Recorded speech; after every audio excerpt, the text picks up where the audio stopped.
اللهم صل على محمد وآل محمد. بسم اللہ الرحمن الرحیم. الحمد للہ وکفا وسلام علی عبادہ الذین اصطفیٰ. درود بھیجیے محمد و حافظ.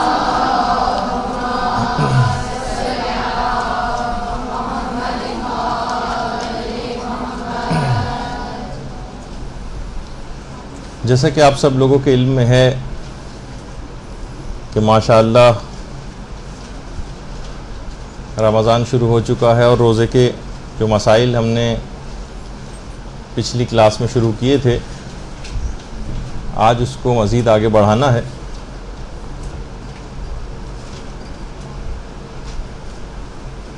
تو کچھ تو فقہی مسائل کا بیان پچھلی دفعہ ہو گیا تھا اور متفرق باتیں بیان کرتے ہوئے کہ سحری کس انداز کی ہونی چاہیے، کون سی دعائیں ہونی چاہیے، یہاں تک کہ پورا روزہ انسان گزار دیتا ہے، اس دوران مختلف مباح کام بھی انجام دیتا ہے جیسے سونا. لیکن جیسا کہ آپ لوگوں کے علم میں ہے کہ خود رمضان المبارک میں روزے کی حالت میں سونا وہ خود بھی باعث ثواب ہے، ایک ایک سانس اس کی تسبیح کا حکم رکھتی ہے. یہ بھی کہا جاتا ہے کہ اگر کوئی شخص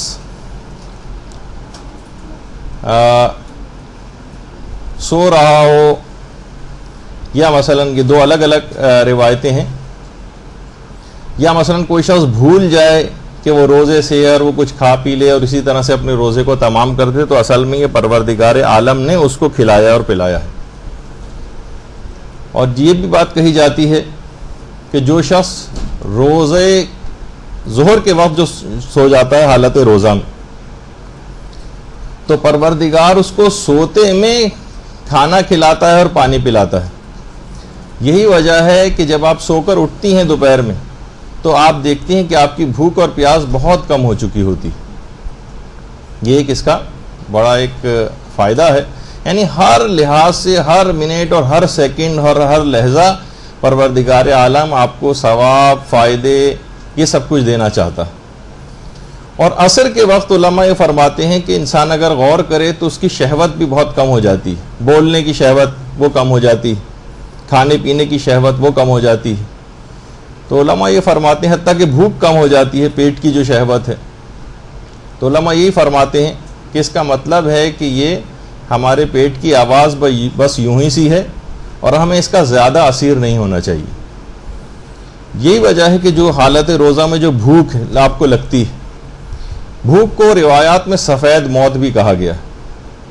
لیکن ایک ایسی چیز ہے جس سے دل نورانی اور سفید ہو جاتا ہے. تو حالت روزہ میں جو بھوک آپ کو لگ رہی ہے، پیاس آپ کو لگ رہی ہے، اس سب کا بہت زیادہ فائدہ آپ کو اپنی عمومی زندگی میں صحت کے اعتبار سے بھی اور روحانی اعتبار سے بھی وہ سب کچھ ملتا ہے.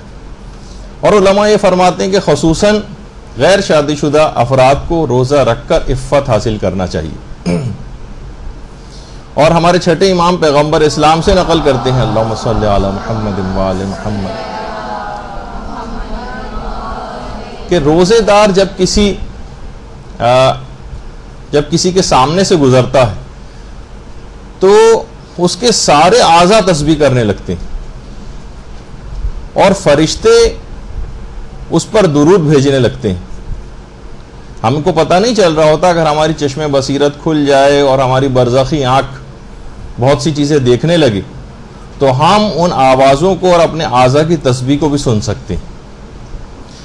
فرشتوں کے درود کی ان آوازوں کو ہم سن سکتے ہیں. لیکن کیا کریں کہ مادیات کے جو دبیس پردے ہیں اور گناہوں کے جو پردے ہیں وہ ہم نے اپنی روح پر تہ در تہ سے چڑھائے ہوئے ہیں کہ یہ سب چیزیں ہم سننے سے محروم ہو جاتے ہیں. اور فرشتے جو اس پر درود بھیجتے ہیں تو اس کے متعلق بھی یہی بات کہی گئی کہ اصل میں جو فرشتوں کا درود ہے وہ آپ کے لیے طلب مغفرت ہوا کرتا ہے. فرشتوں کے درود کے معنی ہیں آپ لوگوں کے لیے طلب مغفرت. اچھا، اب دن گزرے گا اور یہاں تک کہ افطار کا موقع آ جاتا ہے. ہمارے ساتوں امام موسیٰ کاظم علیہ السلام فرماتے ہیں صلی علی محمد وعلی محمد. بلکہ اپنے والد سے یہ بات نقل کرتے ہیں کہ روزے دار کی ہر دعا وقت افطار قبول ہو جاتی. تو میں آپ کو ایک مشورتاً بھی ایک بات کہوں، عام طور پر انتظار کیا جاتا ہے یہاں تک کہ بالکل وقت آ جاتا ہے افطار کا، پھر لوگ آ کر دسترخوان پہ یا اس ٹیبل پر آ کر بیٹھتے ہیں افطار کے لیے. اگر آپ کوشش کر کے 10 سے 15 منٹ پہلے آ کر بیٹھ جائیں، پلیٹ وغیرہ بنانے کے لیے نہیں، جو چیزیں ہیں، مسئلہ آپ جو ہے اس وقت یہ کر سکتی ہیں کہ جو ساری آپ کی دعائیں ہیں، جو بھی آپ اپنے لیے اپنی مغفرت کے حوالے سے اور اپنے رشتہ داروں کے لیے جو بہت ساری دعائیں ہیں، اپنی دنیا اور آخرت کے لحاظ سے جو دعائیں ہیں، اس کے لیے پھر اتنا ٹائم بچتا نہیں ہے. جیسے ہی کیونکہ روزے کا وقت ختم ہو جاتا ہے اور افطار کا وقت شروع ہو جاتا ہے تو پھر دعا کرنے میں بھی دل نہیں لگتا. اس سے پہلے تو ایک پابندی ہوتی ہے نا کہ ہاں بھائی یہاں تک تو مجھے واجب ہے کہ میں انتظار کروں. تو اس دوران آپ اپنی تمام دعائیں سوچیں کریں وہاں پر آ کر. تو یہ ایک مشورہ ہے. پھر آپ دیکھیں گے، ورنہ پھر یہی ہوگا کہ اگر آپ اینڈ ٹائم پہ آئیں، ایک آدھ منٹ پہلے آئیں، تو آپ کو پھر افطار کی طرف رغبت زیادہ ہو جائے گی اور دعاؤں کی طرف کم ہو جائے گی. تو بہرحال جس وقت بھی آپ لقمہ اول اٹھائیں، جس وقت بھی، تو ظاہر جس وقت آپ لقمہ اول لیتی ہیں تو وہ جو دعا پڑھی جاتی ہے اللہم لک صمت وعلی رزقک افطرت وعلیک توکلت، لوگ پڑھتے تو ہیں اور سوچتے ہیں ہاں بس یہ مستحب ہے، لیکن اس کا ثواب اور فائدہ نہیں پتہ زیادہ تر افراد کو. اس کا ثواب یہ ہے کہ جو شخص بھی وقت افطار جو آپ روا روی میں روزانہ پڑھتے ہیں، اس کا ثواب یہ ہے کہ جو شخص بھی افطار کے وقت اس دعا کو پڑھے گا تو اس وقت اس دنیا میں جتنے بھی روزے دار ہیں ان کے ثواب کے برابر ثواب جو ہے اس شخص کو دیا جائے گا. تو آپ نے دیکھا کہ بہرحال ایک چھوٹی سی دعا اب معرفت کے ساتھ پڑھیں گے کہ اچھا اس کا یہ فائدہ ہے، تو آپ دل لگا کے اس دعا کو پڑھیں گے. اور خاص طور پر جس وقت لقمہ اول لیا جاتا ہے اس وقت اپنے لیے مغفرت کی دعا کرنے کا خصوصی ایک حکم آیا اپنے لیے، اور دوسرے لوگوں کے لیے بھی کر سکتے ہیں. یعنی مغفرت کی دعا اس وقت ہونی چاہیے. اور ایک دعا تو وہ ہے جو ہمارے امام حسن علیہ الصلوۃ والسلام ہی نے بتائی.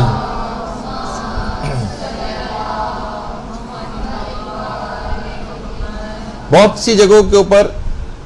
یہ دعا اس طرح سے لکھی ہوئی ہے بسم اللہ الرحمن الرحیم یا واسع المغفرت اغفر لی. کچھ جگہوں پہ ہے بسم اللہ اللہم یا واسع المغفرت اغفر لی. تو بہرحال دونوں طریقوں سے صحیح ہے. کوئی سی بھی آپ مغفرت کی دعا اس موقع پر اگر کریں گے تو وہ بہت ہی زیادہ آپ کو ثواب بھی دلوائے گی اور آپ کی پچھلی زندگی کے تمام گناہوں کو معاف کروا دے گی. اور ایک دعا وہ ہے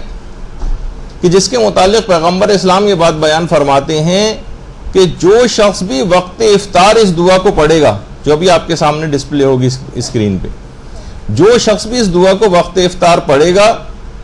تو وہ گناہوں سے اس طرح سے باہر آ جائے گا جس طرح سے کوئی بچہ بطن مادر سے باہر آتا ہے، بالکل پاک و پاکیزہ حالت میں. اور ایک دعا تو یہ، اس کے بعد جو پیغمبر نے دعا بتائی وہ یہ یا عظیمو یا عظیمو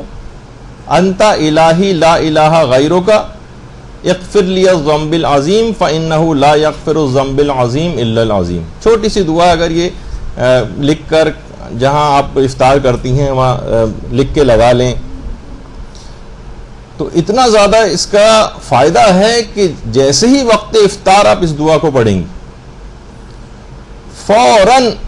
آپ کی پچھلی زندگی کی تمام گناہ بخش دیے جائیں گے. یہ ایک بہت اہم بات ہے.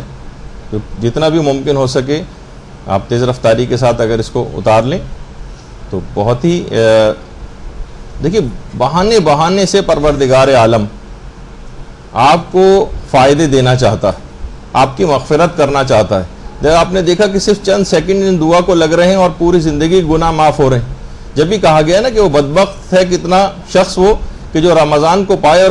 اپنی بخشش نہ کروا سکے. بدبختی ہوگا نا جب اتنی چند سیکنڈ کے اعمال کر کے اور انسان اپنی عاقبت کو بخیر کر سکتا ہے، اس کے باوجود وہ اپنے آپ کو بخشوا نہ سکے. میں نے اتنا ٹائم اس وجہ سے اس میں یوں لگایا تاکہ آپ کم سے کم اس دوران یہ دعا اتار لیں، اور امید ہے کہ آپ نے اتار لی ہوگی. اور ایک اور دعا بھی ہے بسم اللہ اللہم لک صمنا وعلی رزقک افطرنا فتقبل منا انک انت السمیع العلیم. اچھا یہ آپ مفاتی وغیرہ کے اندر بھی دیکھ لیجئے گا یا جو اور جگہوں کے اوپر ہیں لیکن کیونکہ اگر اتنا وقت نہیں ہے ابھی ہمارے پاس، جلدی سے اتار لیں، میں چند سیکنڈز آپ کو اور دے دیتا ہوں کیونکہ گفتگو بہت ابھی آگے بڑھنی ہے اور بہت سی باتیں بیان ہونا. اچھا، اب جن خواتین نے اتار لی ہے وہ بعد میں ایک دوسرے سے شیئر کر لیں کیونکہ اتنی دیر ہم نہیں لگا سکتے ان پہ. اچھا، اس کے بعد ظاہر ہے اب جب ہم نے کہا کہ افطار جب کرنا شروع کیا، اب ظاہر ہے پھر آپ پوچھیں گے افطار کا مینیو کیا ہونا چاہیے. تو ویسے تو سب کو پتہ ہے، کھجور کے سب ثواب اور فائدے آپ کو پتہ ہوتے ہیں، لیکن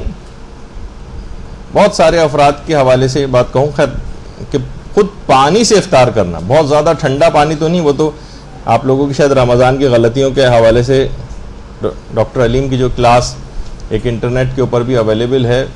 تو وہاں سے بھی آپ دیکھ سکتے ہیں کون کون سی غلطیاں رمضان میں ہوتی ہیں. اس میں ٹھنڈا پانی بھی ایک لحاظ سے ویسی ایک طبی غلطی کے طور پر انہوں نے اس چیز کو پیش کیا ہے. لیکن بہرحال پانی سے افطار کرنا، اس کی بھی بہرحال ایک امپورٹنس ہے، اور روایات میں یہ کہا گیا ہے کہ اگر کوئی شخص پانی سے روزے کو افطار کرتا ہے تو پانی کا کام دیکھیے کیا ہے، دھو دینا. تو یہ دل کے گناہوں کو دھو کر رکھ دیتا ہے یہ عمل پانی سے افطار کرنا. تو کبھی کھجور سے افطار کر لیں، کبھی نمک سے افطار کر لیں، اور کبھی پانی سے افطار کر لیں، کبھی کسی اور پھل سے بھی افطار ہو سکتا ہے. لیکن بہرحال یہ کہ جو ظاہر ثواب اور فائدے زیادہ دلانے والی چیزیں ہیں، کھجور کے تو لوگوں کو معلوم ہی ہوتے ہیں اس کے فضائل وغیرہ، لیکن بہرحال پانی کی طرف سے کہ شاید نیم گرم پانی اور زیادہ طبی اعتبار سے فائدہ پہنچانے والی چیز ہے.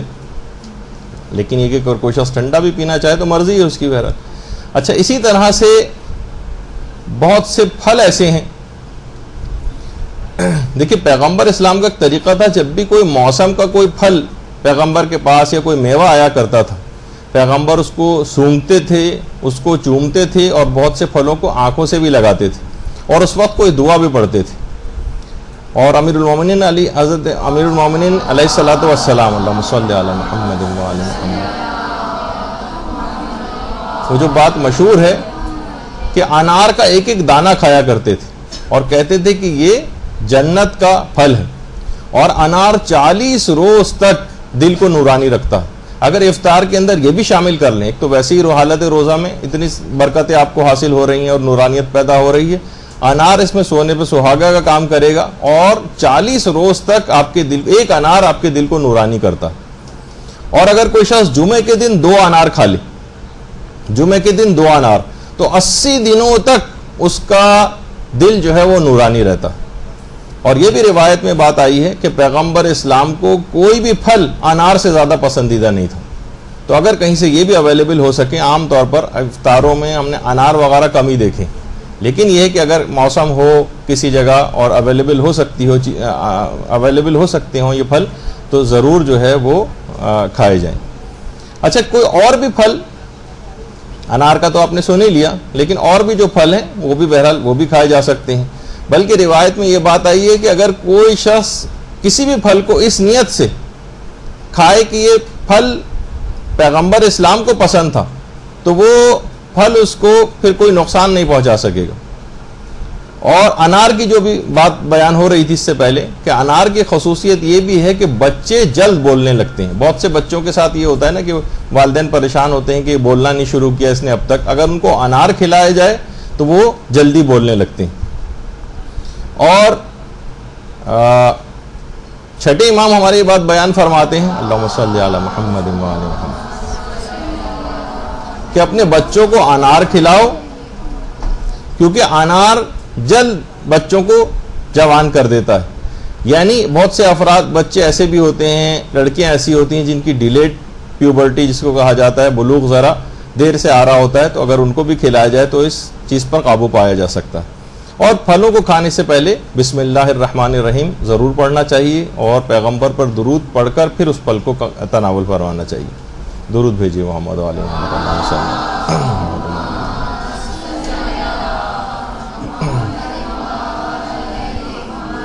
تو بچوں کے اعتبار سے بھی مختلف پھلوں کا بچوں کو عادی بنانا چاہیے، کیونکہ عام طور پر آج کل ہم یہ دیکھتے ہیں کہ بچے جنک فوڈ اور اس طرح کی چیزوں پہ زیادہ جا رہے ہیں، اور پھلوں کی طرف سے ان کی توجہ کم ہوتی چلی جا رہی ہے. اچھا، پھر ایک چیز اور بھی کھانے پینے کے حوالے سے، حالت روزہ میں اتنی کھانے پینے کی چیزیں دکھانی نہیں چاہیے اصولاً، لیکن بہرحال کہ ذرا ٹائم اچھا پاس ہو جائے گا آپ کا، وہ یہ ہے کہ چاول کے سلسلے میں ہمارے چھٹے امام یہ بات بیان فرماتے ہیں کہ اللہم صلی علی محمد و علی محمد،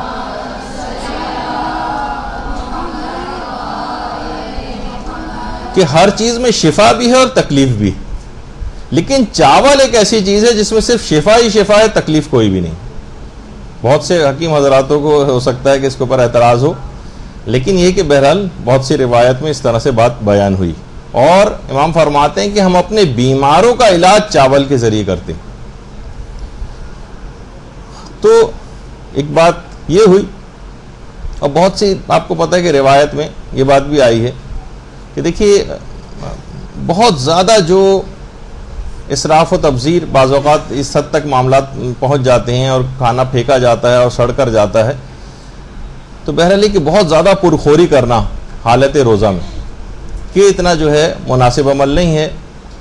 اور انسان افطار سے پہلے اور افطار کے بعد اگر جو اس کی حالت ہو جاتی ہے اس کے بعد بہت ساری چیزوں میں اس کا، جب ہی آپ نے دیکھا ہوگا کہ لوگ اول وقت پھر نماز بھی نہیں پڑھ پاتے، افطار کرنے کے فوراً بعد نڈھال ہو جاتے ہیں، بستر پہ جا کر پڑ جاتے ہیں، اور بہت دیر بعد 2-3 گھنٹے کے بعد جا کر وہ شروع کرتے ہیں اپنی عبادات وغیرہ۔ حالانکہ نماز کا کتنا حکم تھا کہ اس کو اول وقت میں بلکہ بغیر افطار کیے جو ہے آپ پہلے نماز پڑھیں اور پھر کھانا کھائیں، افطار کریں، لیکن کیا ہے کہ بہرحال لوگ اتنا زیادہ اس میں ایسی صورتحال کا شکار ہو جاتے ہیں جو کہ مناسب نہیں،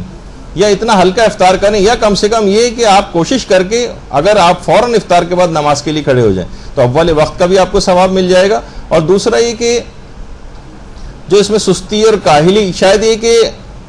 اس کے فلسفے کے بھی خلاف ہو جائے روزے کے، بہت زیادہ کھانا بھی، کہ پروردگار عالم جو ایک خاص مقدار میں کمی کروانا چاہتا ہے آپ سے، شاید یہ کچھ روزے کے کسی فلسفے سے کسی حد تک متصادم بھی ہو جائے شاید۔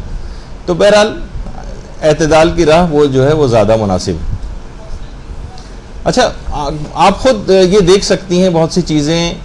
خواتین ہیں گھروں کے کھانے جو ہے وہ پکا رہی ہیں، افطار پکا رہی ہیں، آپ خود دیکھ سکتی ہیں کہ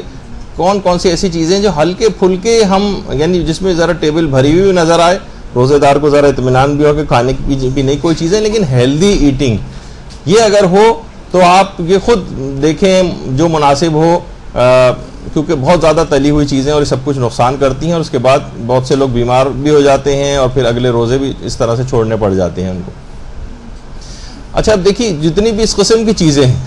ان سب کے متعلق ہے کہ یہ تمام کھانے جو آپ کھا رہی ہیں، اس سے پہلے بھی ایک دفعہ ذکر ہو چکا، تو ہر سال میں اس کا بار بار ذکر کرتا ہوں، یہ بات یاد دہانی کے لیے کہ جو چیز آپ زیادہ کھائیں گی وہ ویسے ہی اثرات آپ کے اوپر ڈالے گی۔ وہ چیز گوشت کھانے کے جو زیادہ عادی ہو جاتے ہیں وہ بہت شقی القلب ہو جاتے ہیں، یعنی سخت دل ہو جاتا ہے ان کا۔ جو مرغی کھانے کے بہت زیادہ عادی ہوتے ہیں ان کے ساتھ مسئلہ یہ ہوتا ہے کہ ان کے اندر مرغیوں جیسی صفات پیدا ہونے لگتی ہیں۔ آج کل چکن بہت زیادہ کھائی جاتی ہے نا، انسان ہر وقت بس جس طرح ایک مرغی ہے وہ ہر وقت دانے چگنے کی فکر کے اندر رہتی ہے، تو انسان بھی بس ہر وقت پیسہ کمائی یا کھانے پینے کے چکر میں رہتا ہے۔ اب دیکھتے ہیں کہ کتنے کھاتے پیتے افراد ہوتے ہیں، لیکن کھانوں میں جب کسی محفل کے اندر جاتے ہیں اور کسی شادی کی تقریب میں جاتے ہیں، جب کھانا کھلتا ہے تو کیسا بھاگ کے جو ہے جیسے جب یلغار ہو جس طریقے سے آواز لگائی جاتی ہے اس طرح سے کھانے کے اوپر ٹوٹ پڑتے ہیں، تو وہی خصوصیات اس کے اندر پیدا ہونے لگتی ہیں۔ ہر چیز اگر اعتدال میں کھائیں گے تو وہ خصوصیات پیدا نہیں ہوں گے، جیسے مرغی کی خصوصیات۔ اسی طریقے سے جہاں پہ سور زیادہ کھایا جاتا ہے ان کے اندر سور جیسی خصوصیات پیدا ہونے لگتی ہیں، جیسے بے غیرتی جس کے اندر سر فہرست ہے، باہر جو کافر ممالک ہیں اس میں جو سور کھانے والے افراد ہیں، یہ ایک چیز ان کے اندر پیدا ہونے لگتی ہے۔ شقی القلب، جیسے کہ آپ نے گوشت کھانے سے انسان زیادہ بن جاتا ہے، اس سے زیادہ فی الحال کوئی شقی القلب ہم کو نظر نہیں آیا جس کو پھانسی ہو چکی ہے، صدام حسین۔ لیکن بہرحال یہ کہ بہت سی چیزیں کہ مرغوب ترین اس کا یہ تھا کہ ہر وقت گوشت ہی کا مثلا کھاتا رہتا تھا۔ جو شخص بھی بھیڑ کا گوشت کھاتا ہے اس کے متعلق ہے کہ اس کے اندر بزدلی کی ایک صفت پیدا ہونے لگتی، یعنی جو آپ کھائیں گے ویسی صفت آپ کے اندر پیدا ہونے لگے گی۔ اونٹ کھانے والے افراد زیادہ تر عرب افراد ہیں، اونٹ کی کینہ پروری اور دشمنی بڑی مشہور ہے، تو وہی خصوصیات ان کے اندر پیدا ہونے لگتی ہیں جو بھی چیز کا آپ استعمال کریں گے۔ یا جیسے کہا جاتا ہے کہ بہت سارے آپ نے دیکھا ہے کہ بنگلہ دیش وغیرہ کے علاقے کے بہت سارے افراد جو کہ مچھلی وغیرہ زیادہ کھاتے ہیں، تو وہ اسی طریقے سے اس طرح مچھلیاں ایک جھمگٹے کے اندر رہتی ہیں، اوور کراؤڈڈ پلیسز کے اندر، وہ ہمیں جو ہے وہ زیادہ اس طرح سے رہتے ہوئے نظر، یعنی کوئی نہ کوئی جھلک ان کے اندر اس چیز کھانے کی ان کے اندر نمایاں ہوتی ہے کہ وہ جو زیادہ کھاتے ہیں۔ تو بہرحال انسان کو چاہیے کہ کوشش کرے کہ وہ ہر چیز اعتدال میں کھائے، کیونکہ اگر ہم یہ دیکھتے ہیں کہ بہت سارے افراد جو طبی اعتبار سے بھی جو گوشت زیادہ کھاتے ہیں ان کو بڑی آنت کا کینسر سب سے زیادہ ہوتا ہے، اور ہندو حضرات کے جو کہ ویجیٹیرین ہوتے ہیں اور صرف سبزیاں وغیرہ کھاتے ہیں یا دالیں وغیرہ کھاتے ہیں، ان کو سیروسس آف لیور یعنی جو ان کا جگر ہوتا ہے وہ سکڑ جاتا ہے، خاص بیماری وہ ان کو لاحق ہو جاتی ہے۔ یعنی ہر چیز کی افراط و تفریط، چاہے مکمل ویجیٹیرین بن جائیں یا گوشت خور بن جائیں، ہر لحاظ سے وہ صفات آپ کے اندر پیدا ہونے لگیں گی۔ تو بہرحال جب بھی روایت میں یہ بات آتی ہے کہ اگر تم قبرستان جاؤ اور وہاں کے مردوں سے جا کر یہ بات پوچھو کہ وہ کس بیماری کے سبب یہاں پر پہنچے ہیں، تو زیادہ تر یہ کہیں گے کہ ہم اپنے پیٹ کی خرابی سے، نظام ہاضمہ کی خرابی کے باعث، یعنی قضاء و قدر سے، حکم پروردگار سے اتنے مرنے والے نہیں ہیں، جو خود کھانوں کے ذریعے اس انداز سے جو ہے بیمار ہو کر قبرستانوں کے اندر مکین ہو چکے ہیں۔ اور یہ بھی پیغمبر فرماتے تھے کہ خدا کے نزدیک بھرے ہوئے پیٹ سے زیادہ کوئی بھی دشمن روزے دار کا نہیں، یعنی اگر بہت زیادہ انسان ٹھوس لے تو حقیقت یہ ہے کہ روزے کے فلسفے سے کسی حد تک یہ بات متصادم ہو سکتی۔ اچھا، اب یہ بھی کہنے کا مقصد نہیں کہ انسان کچھ نہ کھائے، بلکہ وہ دیکھے کہ ہیلدی ایٹنگ جو ہے وہ کیا ہوتی ہیں، وہ آپ کو خود اپنے طور پر دیکھنا ہے، کیونکہ بہرحال یہ مہمانی خدا ہے، اس میں غریب سے غریب آدمی بھی کوئی بھوکا نہیں رہ سکتا، اس میں پروردگار کی طرف سے ایک ایسی میزبانی ہو رہی ہوتی ہے۔ اچھا، اب بہت سی افطار پارٹیاں بھی ہوتی ہیں، بشرطہ ان کا مقصد اپنا پی آر بنانا نہ ہو، بشرطہ ان کا مقصد جو ہے کوئی اس طرح کا نہ ہو، کوئی دنیا دکھاؤ، ورنہ خود افطار کرانے کا بہت زیادہ ثواب، یعنی کہ وہ روزے دار کا بلکہ ثواب اور اجر پاتا ہے کہ جو شخص روزے داروں کو افطار کرواتا ہے۔ اور یہاں تک روایت میں یہ بات آئی ہے کہ روزے دار کو افطار کرانا اور خوش کرنا خود اصل میں روزہ رکھنے سے بھی زیادہ افضل عمل۔ یہ بھی روایت میں آتا ہے نا کہ دنیا میں مومن کے لیے تین خوشیاں، ایک تو اپنے مومن بھائیوں کو دیکھنے کی خوشی، یہ واقعی خوشی، ایک ہے آخر شب میں بیدار رہنے کی خوشی، اور ایک ہے افطار کرانے کی خوشی۔ تو بہرحال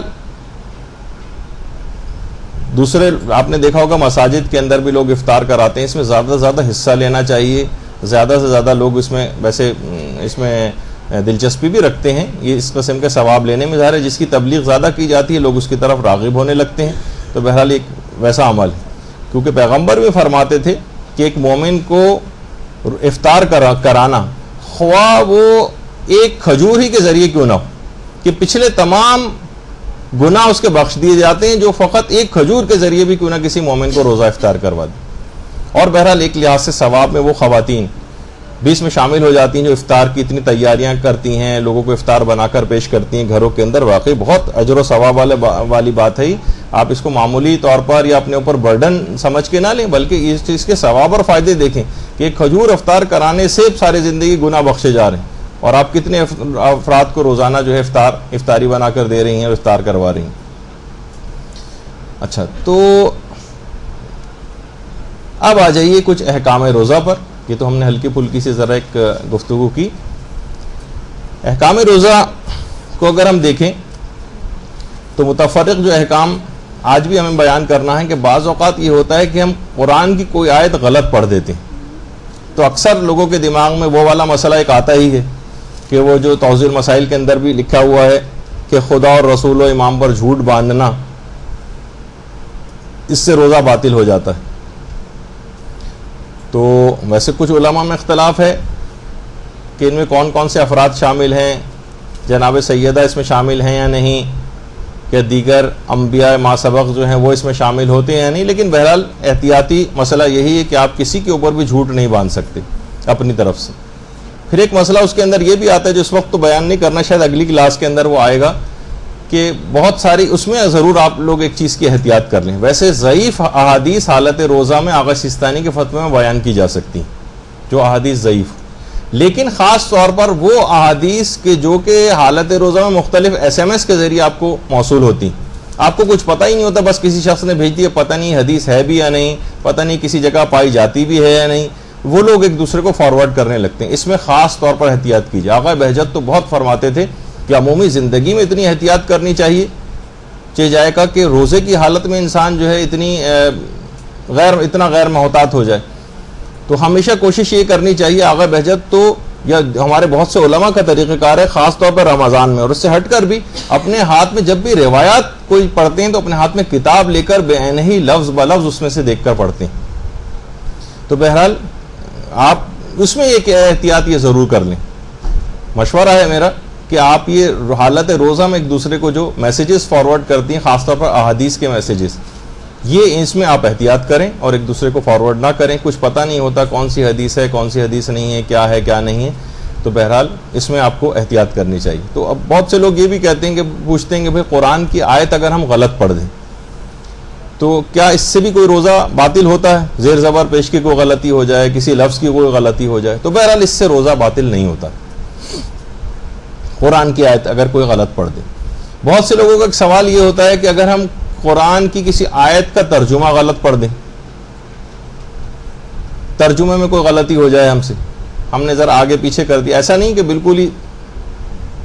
بالکل الٹا معاملہ ہو جائے, بلکہ ترجمے میں تھوڑی بہت غلطی اگر ہو جائے تو بہرحال اس سے بھی روزے پر کوئی فرق نہیں پڑتا. لیکن جان بوجھ کے ایسا نہیں ہونا چاہیے, لیکن کبھی غلطی سے اس طرح سے اگر ہو جائے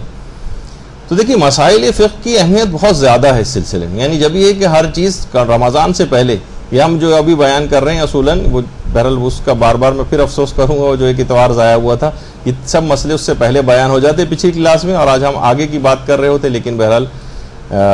تو مسائل فقہ کی اہمیت بہت زیادہ ہے. آج کی گفتگو ہوگی 2 گھنٹے کی, اس کے بعد اگلی جو کلاس ہوگی اس میں بھی 2 گھنٹے کی مسائل کی گفتگو ہوگی. پھر تو خیر شب قدر آ جائے گی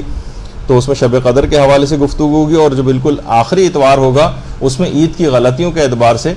عید میں کیا کیا غلطیاں ہوتی ہیں اس پہ ایک پوری گفتگو آنا. تو یہ 2 گفتگو ہونے کے باوجود اور جو پچھلے 3 گھنٹے کی ہماری ہو چکی اس کے باوجود تقریباً 8-9 گھنٹے کے میرے اعتبار سے فقہی مسئلے ایسے ہی باقی رہ جائیں گے جو روزے کے میں بیان ہی نہیں کر سکوں گا, کیونکہ وقت ختم ہو گیا. یعنی ایک ہی دن آپ لوگ آتی ہیں اتوار میں, اور ہم کوشش کریں گے کچھ نہ کچھ اگر یوٹیوب کے اوپر اس کو بنا کے ڈال دیں تو آپ لوگ بیچ میں بھی سن سکتی ہیں, لیکن انشاءاللہ. تو بہرحال یہ کہ دیکھیں 28ویں دن کی جو خاص طور پر دعا ہے ماہ مبارک رمضان کی, یہ ضرور آپ جا کر پڑھیے گا. تو اس میں یہی ہے کہ پروردگار وَأَكْرِمْنِي فِيهَا بِإِحْضَارِ الْمَسَائِلِ, پروردگار مجھے مسائل فقہ یاد کرنے کی کرامت عطا فرما. کہ باقاعدہ ایک دعا ہے 28ویں دن میں, وہ آپ جا کے دیکھیے گا. یا جو دعائیں توبہ آپ پڑھتی ہیں کہ پروردگار میں آپ سے وعدہ کرتی ہوں کہ میں برے کاموں کی طرف مڑ کر بھی نہیں دیکھوں گی, اور میں اپنی جہالت کی معافی آپ سے مانگتی. دعائیں توبہ, کلکم خطاؤن و خیر الخطائین التوابون, گناہ گار تو سبھی ہوتے ہیں, خطا کار تو سبھی ہوتے ہیں, لیکن بہترین خطا کار وہ ہے جو کہ توبہ کر لیتا ہے. تو بہرحال یہ بھی ہے, روایت میں ایک بات آئی ہے بیچ میں بیان ہو جائے کہ اگر کوئی شخص 7 سال تک نیک ہو جائے, 7 سال تک نیک اعمال کرتا رہے, تو باقی کی پوری زندگی کا پروردگار ضامن ہو جاتا ہے. بس 7 سال اپنے آپ اپنے ٹھیک طور پر گزار لیا آپ نے, تو باقی زندگی کا پروردگار ضامن ہوتا ہے. تو ایک دفعہ آپ کوشش کریں. تو بہرحال جس طرح کہا جاتا ہے نا کہ بہت سے دکاندار زیادہ پیسے ہوں تو بہت سے کھوٹے سکے بھی اس کے اندر چل جاتے ہیں اگر اس کو دیں. تو پروردگار ہمارے جیسے بھی کھوٹے اعمال ہیں ان کو پروردگار جو ہے قبول کر لے. جس طریقے سے ہمارے جسم غلاظتوں سے بھرا ہوا ہوتا ہے, کتنی نجاستیں ہمارے جسم کے اندر موجود ہوتی ہیں, تو پروردگار اس کے باوجود ہماری نماز کو قبول کر لیتا ہے. تو بہرحال اسی طریقے سے پروردگار ہمارے ان کھوٹے اعمال کو بھی اگر قبول کر لے تو کیا ہی کہنا. وہ جو دعائے سحر میں بھی آپ پڑھتی ہیں نا کہ پروردگار اگر فقط تو نے نیکوکاروں پر ہی رحم کیا تو ہم گناہگاروں کا کیا ہوگا, اور پروردگار اگر تو فقط متقین ہی کے اعمال قبول کرتا ہے تو پھر ہم گناہگار جو ہے وہ کس زمرے میں جائیں گے. اور پروردگار نماز و روزہ کرنے والے بھی بخشش پا گئے, مخلصین بھی نجات یافتہ ہو گئے, فقط اور فقط ہم گناہگار ہی باقی رہ گئے ہیں, ان پر سے بھی اپنے عذاب کو برطرف فرما دیں. اور ایک اور دعا جو خاص طور پر ماہ رمضان میں کی جاتی وہ بھی اگر آپ دیکھیں تو اس میں یہ آتا ہے کہ پروردگار مجھے ان لوگوں میں سے قرار دینا جن سے دین کا کوئی کام لیا جاتا ہے، اور میرا نعم ولا تستبدل بھی غیری، میرا نعم البدل کسی اور کو نہ قرار دے دینا۔ دیکھیے بہت ساری ایسی ذمہ داریاں، بعض اوقات ہو سکتا ہے مدرسے کی طرف سے کوئی ذمہ داری آپ کو ملے، کوئی اور اپنے علاقے میں درس کرانے کی آپ کو کوئی ذمہ داری ملے، کوئی اور دینی خدمت جو ہے وہ پروردگار آپ سے لے رہا ہو، لیکن انسان ذرا متکبر ہو جائے، ذرا اپنے آپ کو کچھ سمجھنے لگے، ذرا اس کی توجہ اس طرف ہو جائے کہ میں ہی ہوں جس سے دین کا فلاں کام چل رہا ہے، تو پروردگار یہ عام طور پر ملتا ہے۔ علماء فرماتے ہیں کہ اگر کوئی شخص اپنے آپ میں منحصر سمجھنے لگے تو پروردگار اس شخص کو وہاں سے ہٹا دیتا ہے اور اس کی جگہ کسی دوسرے شخص کو لے آتا ہے۔ جب یہ دعاؤں میں رمضان کی ہے ولا تستبدل بھی غیری، پروردگار میرا نعم البدل کسی اور کو قرار نہ دے دینا،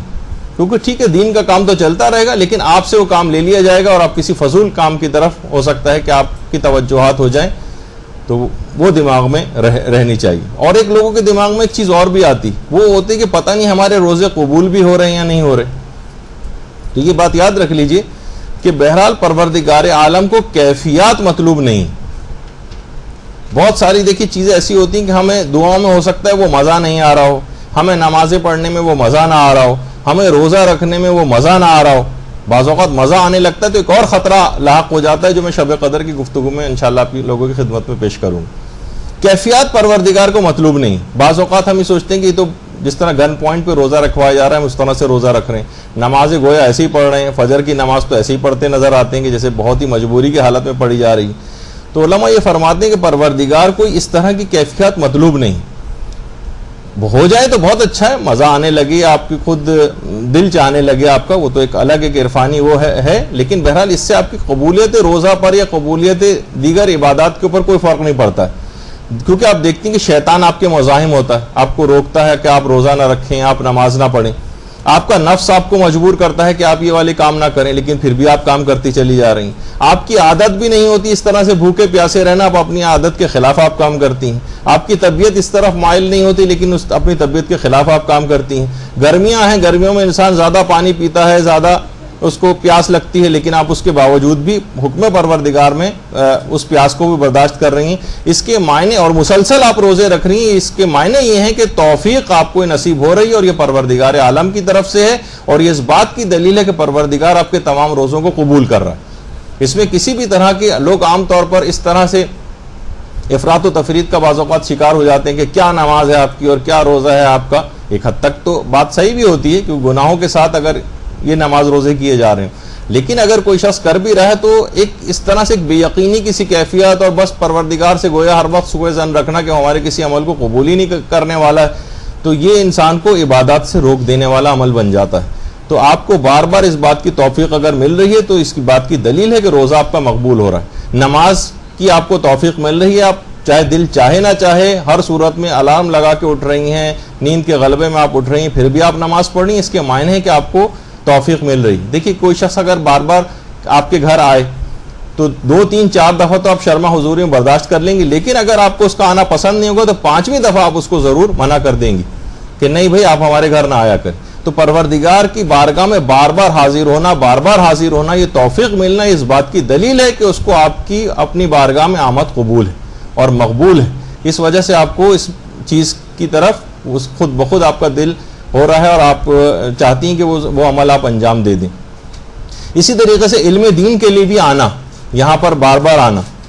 یہ بھی دلیل ہے اس بات کی کہ علم کی ایک تڑپ اور ایک فکر جو ہے وہ آپ لوگوں کے اندر پائی جاتی۔ تو بہرحال یہ بڑی قابل ستائش بات ہے۔ کتنی خواتین آپ دیکھتی ہیں معاشرے کے اندر جو اس وقت گھروں میں پڑے ہوئے سو رہے ہیں افراد، میں ویسے سونے کے لحاظ سے مذمت نہیں کر رہا، سونا بھی رمضان میں عبادت ہے، لیکن ایک لاپرواہی والی زندگی جو ہوتی ہے، ایک مسئولیت ہوتی ہے، معاشرے کے اندر کوئی کام کرنا ہے، علم حاصل کرنا ہے، اپنے اخلاق و کردار کو سنوارنا ہے، گھر والوں کو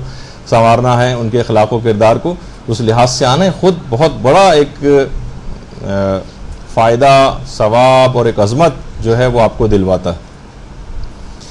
اچھا اب ایک مسئلہ یہ بھی تھا، یہ پچھلی دفعہ بیان ہو گیا تھا ویسے، کہ اگر کسی شخص پر رمضان کا کوئی قضا روزہ ہو تو کیا وہ مستحبی روزہ رکھ سکتا ہے؟ تو جواب ہے، وہ آپ سن چکی ہیں اس سے پہلے کہ وہ مستحبی روزہ نہیں رکھ سکتا، تفصیل تو پچھلی دفعہ آ گئی تھی۔ اس کے بعد ایک اور مسئلہ پیش آتا ہے کہ اگر کوئی اور واجب روزہ واجب الادا ہو، مثلا یعنی رمضان کا کوئی قضا تو آپ پر نہ ہو، لیکن کوئی اور سا روزہ آپ پر واجب ہو، مثلا آپ نے کوئی نظر کی تھی میرا فلاں کام ہو گیا تو میں روزہ رکھوں گی، یا آپ نے قسم کھائی تھی، یا کوئی کفاروں کے روزے آپ کے اوپر موجود ہیں. قضا تو آپ نے اپنی اتار دی، لیکن وہ ابھی آپ آگے چل کر تفصیل سنیں گی کہ کفارہ عمدی جو عمدن جو روزہ افطار کرنا جو عام طور پر لوگ روزے چھوڑتے ہیں، ان کا جو کفارہ ایک روزے کے بدلے 60 روزے رکھنا پڑتے ہیں، تو وہ کفارے کے روزے آپ پر موجود ہیں. تو کیا جن پر کوئی اور قضا روزہ ہو، مثلا نظر کا روزہ ہو، قسم کا روزہ ہو، یا کفارے کا کوئی روزہ ہو، کیا وہ مستحبی روزہ رکھ سکتا ہے؟ تو آغا سیستانی فرماتے ہیں کہ جی ہاں، اگر رمضان کا کوئی قضا روزہ نہیں تو وہ کوئی اور واجب روزہ ہے، نظر کا ہے، قسم کا ہے، کفارے کا ہے، تو وہ مستحبی روزہ رکھ سکتا ہے. البتہ امام خمینی کے فتوے میں اور آیت اللہ خامنہئی کے فتوے میں وہ یہ مستحب روزہ یہ شخص بھی نہیں رکھ سکتا جس پر رمضان کے علاوہ بھی کوئی اور واجب روزہ اس کی گردن پر. تو یہ یہاں پر فقہا میں ذرا ایک اختلاف بھی تھا فتاوی میں،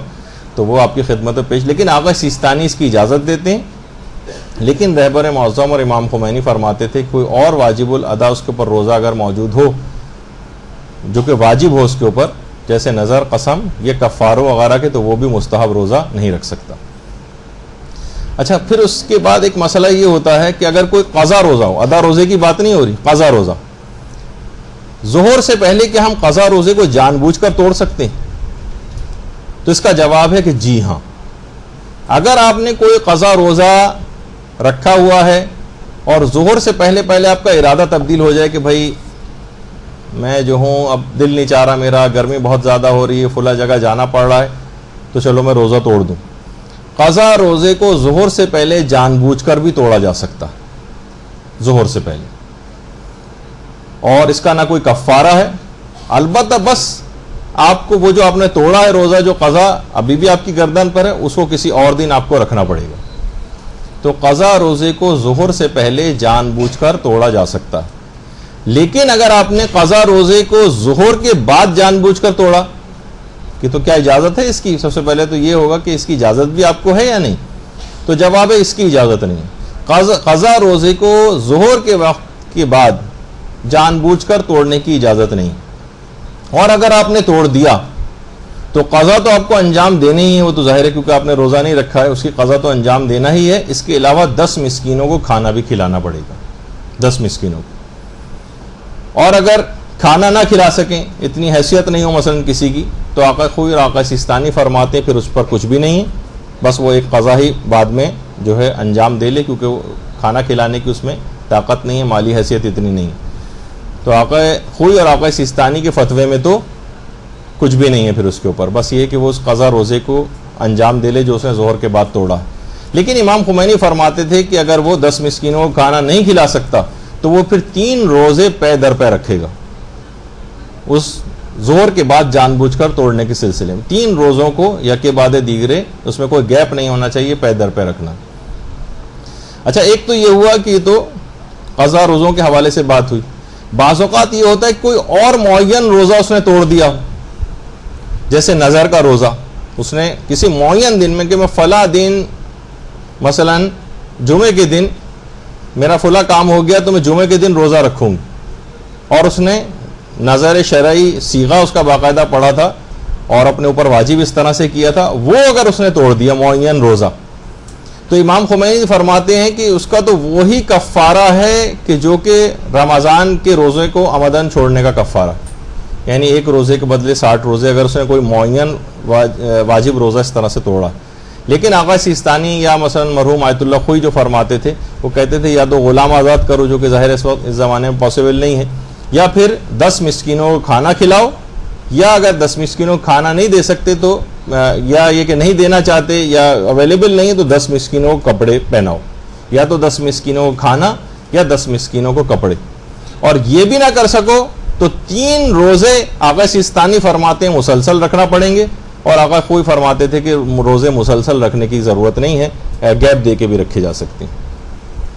بعض اوقات دیکھیے مسائل فقہ کے اندر یہی ہوتا ہے کہ بڑے اس میں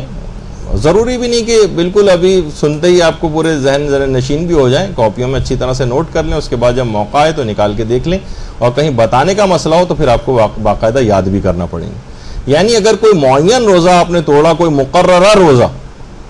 کہ فلاں دن ہی میں رکھوں گے اور اسی دن آپ نے توڑ دیا، تو امام خمینی تو فرماتے ہیں کہ وہی 60 روزے والا کفارہ جو ہے وہ کرنا پڑے گا اس کو، جس کی تفصیل ابھی آگے چل کر بھی آئے گی۔ اور آغا سیستانی اور آغا خوئی فرماتے ہیں کہ 10 مسکینوں کو کھانا یا 10 مسکینوں کو کپڑے پہنانا، یہ بھی نہ کر سکو تو آغا سیستانی فرماتے ہیں 3 روزے مسلسل رکھو، اور آغا خوئی کہتے تھے کہ مسلسل رکھنے کی ضرورت نہیں، گیپ دے کے بھی رکھے جا سکتے ہیں۔ اچھا، اب اگر کوئی شخص جان بوجھ کر کسی نے روزے نہیں رکھے، جیسے کہ پچھلی دفعہ بھی بات بیان ہوئی تھی کہ بہت سارے افراد اس طرح سے ہوتے ہیں کہ جناب نہیں رکھ رہے روزے، معمولی سے نزلہ ہو گیا روزہ چھوڑ دیا، ہلکی سی کھانسی ہوئی روزہ چھوڑ دیا، کہیں جانا پڑ گیا روزہ چھوڑ دیا، امتحان ہوا روزہ چھوڑ دیا، یعنی جہاں پر اس کو رکھنا ہی واجب تھا اور کوئی شرعی عذر اس کے پاس نہیں تھا، اور عمدن جان بوجھ کر لاپرواہی میں جو روزے چھوڑ دیتے ہیں، تو علماء فرماتے ہیں کہ اس کو 3 اختیارات، یا تو غلام آزاد کرے جو کہ ظاہر آج کل قابل عمل نہیں، یا پھر وہ 60 روزے رکھے، 60 روزے، یا پھر 60 روزے نہ رکھ سکے تو 60 مسکینوں کو کھانا کھلائے، یا تو 60 ہر روزے کے بدلے ایک تو قضا روزہ ہی انجام دینا ہے، جو تم نے روزہ چھوڑا تھا اس کی ایک تو قضا کرو، اس کے بعد جو تم پہ پینلٹی لگی وہ 60 روزے۔ اچھا، 60 روزے میں بھی 31 روزے تو پے در پہ رکھنے، یعنی ایک بھی گیپ نہیں ہونا چاہیے، یہاں تک کہ آپ نے 28 روزوں کے بعد ایک گیپ دے دیا تو اب وہ روزے دوبارہ 0 سے 1 سے سٹارٹ کرنا پڑیں گے اور پھر لے کر آنے پڑیں گے، وہ سارے نل اینڈ وائٹ غلط ہو گئے سارے۔ یعنی یہ جو کفارہ ہے، یعنی اتنا ہی اہم ترین، آپ دیکھیں آپ کی نماز قضا ہو جاتی ہے تو آپ بس وہی نماز پڑھتی ہیں، لیکن روزے کے اندر یہ مسئلہ نہیں ہے۔ روزہ اگر آپ نے اس طرح سے چھوڑا ہے، نماز تو جان بوجھ کے بھی اگر آپ نے ترک کی تھی تو بس وہ ایک ہی نماز پڑھنا، لیکن روزے کے اندر اسی خصوصیت یہ ہے کہ ایک روزے کے بدلے 60 مسکینوں کو کھانا دینا پڑے گا، کھانا کھلانا پڑے گا، اور 60 مسکینوں کو کھانا نہ نہیں 60 روزے رکھنا پڑیں گے پہلے، 60 روزے نہ رکھ سکیں تو 60 مسکینوں کو کھانا کھلانا پڑے گا، اور وہ جو 60 روزے رکھنے اس میں 31 پیدر پہ رکھنے، اور اس کے بعد پھر 31 کے بعد البتہ ہم گیپس دے دے کے بھی 60 کا عدد پورا کر سکتے ہیں۔ اچھا، تو کوئی شخص یہ بھی نہ کر سکے، آج کل زیادہ تر لوگ یہی کہتے ہیں کہ 60 روزے تو ہمارے لیے رکھنا، ایک روزے کے بدلے 60 روزے، اور ساری زندگی کے لگائے جائیں تو عمر نوح چاہیے ان کا فارغ کو اتارنے کے لیے مثلا، اور 60 مسکینوں کو کھلانے کی بھی ہماری حیثیت نہیں، بہت زیادہ خرچہ یہ بن جاتا ہے، تو پھر ہم کیا کریں؟ تو پھر علماء یہ فرماتے ہیں کہ پھر آپ سچے دل سے استغفار کریں، توبہ، اور اپنی حیثیت کے مطابق کچھ صدقہ دے دیں، اپنی حیثیت کے مطابق کچھ صدقہ دے دیں، لیکن بعد میں کبھی آئندہ آنے والی زندگی میں اگر کبھی آپ میں جسمانی استطاعت پیدا ہو گئی، آپ کہیں گے ہاں بھائی اب تو میں بالکل اپنے آپ کو کافی چاق و چوبند اور صحت مند محسوس کر رہی ہوں اور میں روزے رکھ سکتی ہوں کفارے کے، تو اب آپ کو وہ روزے دوبارہ کفارے کے رکھنے واجب ہو جائیں گے۔ یا کبھی مالی استطاعت آپ کے اندر آ گئی تو 60 مسکینوں کو کھانا کھلانا یہ آپ کے لیے واجب ہو جائے گا۔ یہ اس وقت کا مسئلہ ہے استغفار کا اور اپنی حیثیت کے مطابق صدقہ دینے کا، یہ بھی واجب نہیں ہے، اپنی حیثیت کے مطابق صدقہ دینا ایک مستحب ایک حکم ہے اکثر علماء کے نزدیک، کچھ نے البتہ واجب بھی کہا ہے، لیکن بہرحال چلیں حیثیت کے مطابق صدقہ دینا کوئی اتنا بڑا مسئلہ نہیں ہے۔ تو بہرحال اگر کوئی شخص ایسا کر لے تو اس کا فی الحال گناہ معاف ہو جائے گا، اگر یہ مر گیا تو اس پہ کے ذمے پھر کوئی مسئلہ نہیں ہوگا، لیکن یہ کہ اگر بعد میں کبھی زندہ رہا اور جسمانی اس میں اتنی سکت آ گئی کہ روزے رکھے تو اس کو روزے رکھنا پڑیں گے دوبارہ، یا مالی استطاعت پیدا ہو گئی تو اس کو مسکینوں کو کھانا کھلانا پڑے گا، تو یہ ایک مسئلہ ہوا۔ اچھا، اب ایک مسئلہ یہ بھی آتا ہے کہ بعض اوقات کہ مثلا ہم صبح دیر سے اٹھے، ظہر کے قریب اٹھے، اور ہمارا ارادہ تھا کہ ہم جو ہے اپنے قضا روزے کو رکھیں گے، تو ہماری آنکھیں اس وقت کھلی ہے کہ ظہر سے پہلے یا مثلا 11 بجے اور 12 بجے، تو کیا ہم قضا روزے کی نیت ظہر سے پہلے کر سکتے ہیں؟ تو اس کا جواب ہے کہ جی ہاں، آپ قضا روزے کی نیت ظہر سے پہلے پہلے کر سکتی ہیں. چاہے آپ نے صبح کے وقت نیت نہیں کی، لیکن آپ نے کوئی منافی روزہ کام بھی انجام نہیں دیا تھا، نہ کوئی کھایا تھا، نہ پیا تھا، نہ کوئی ناشتہ کیا تھا، تو قضا روزے کی نیت کو ظہر سے پہلے پہلے کیا جا سکتا ہے، اور آپ کا وہ روزہ قضا روزہ شمار ہو جائے گا اس دن، بشرطے کہ کوئی منافی روزہ آپ نے کوئی کام نہ کیا. اچھا، اب ایک مسئلہ ہوتا ہے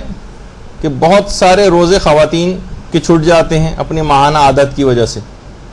تو کیا قضا روزوں کو اگلے رمضان سے پہلے پہلے ادا کرنا ضروری ہے؟ جیسے کوئی بیمار بھی ہوا،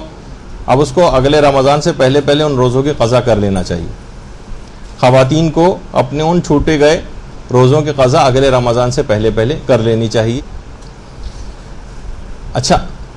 لیکن اگر آپ نے اگلے رمضان سے پہلے ادا نہ کیے، مثلا بہت سارے روزے ہو گئے تھے، قضا تو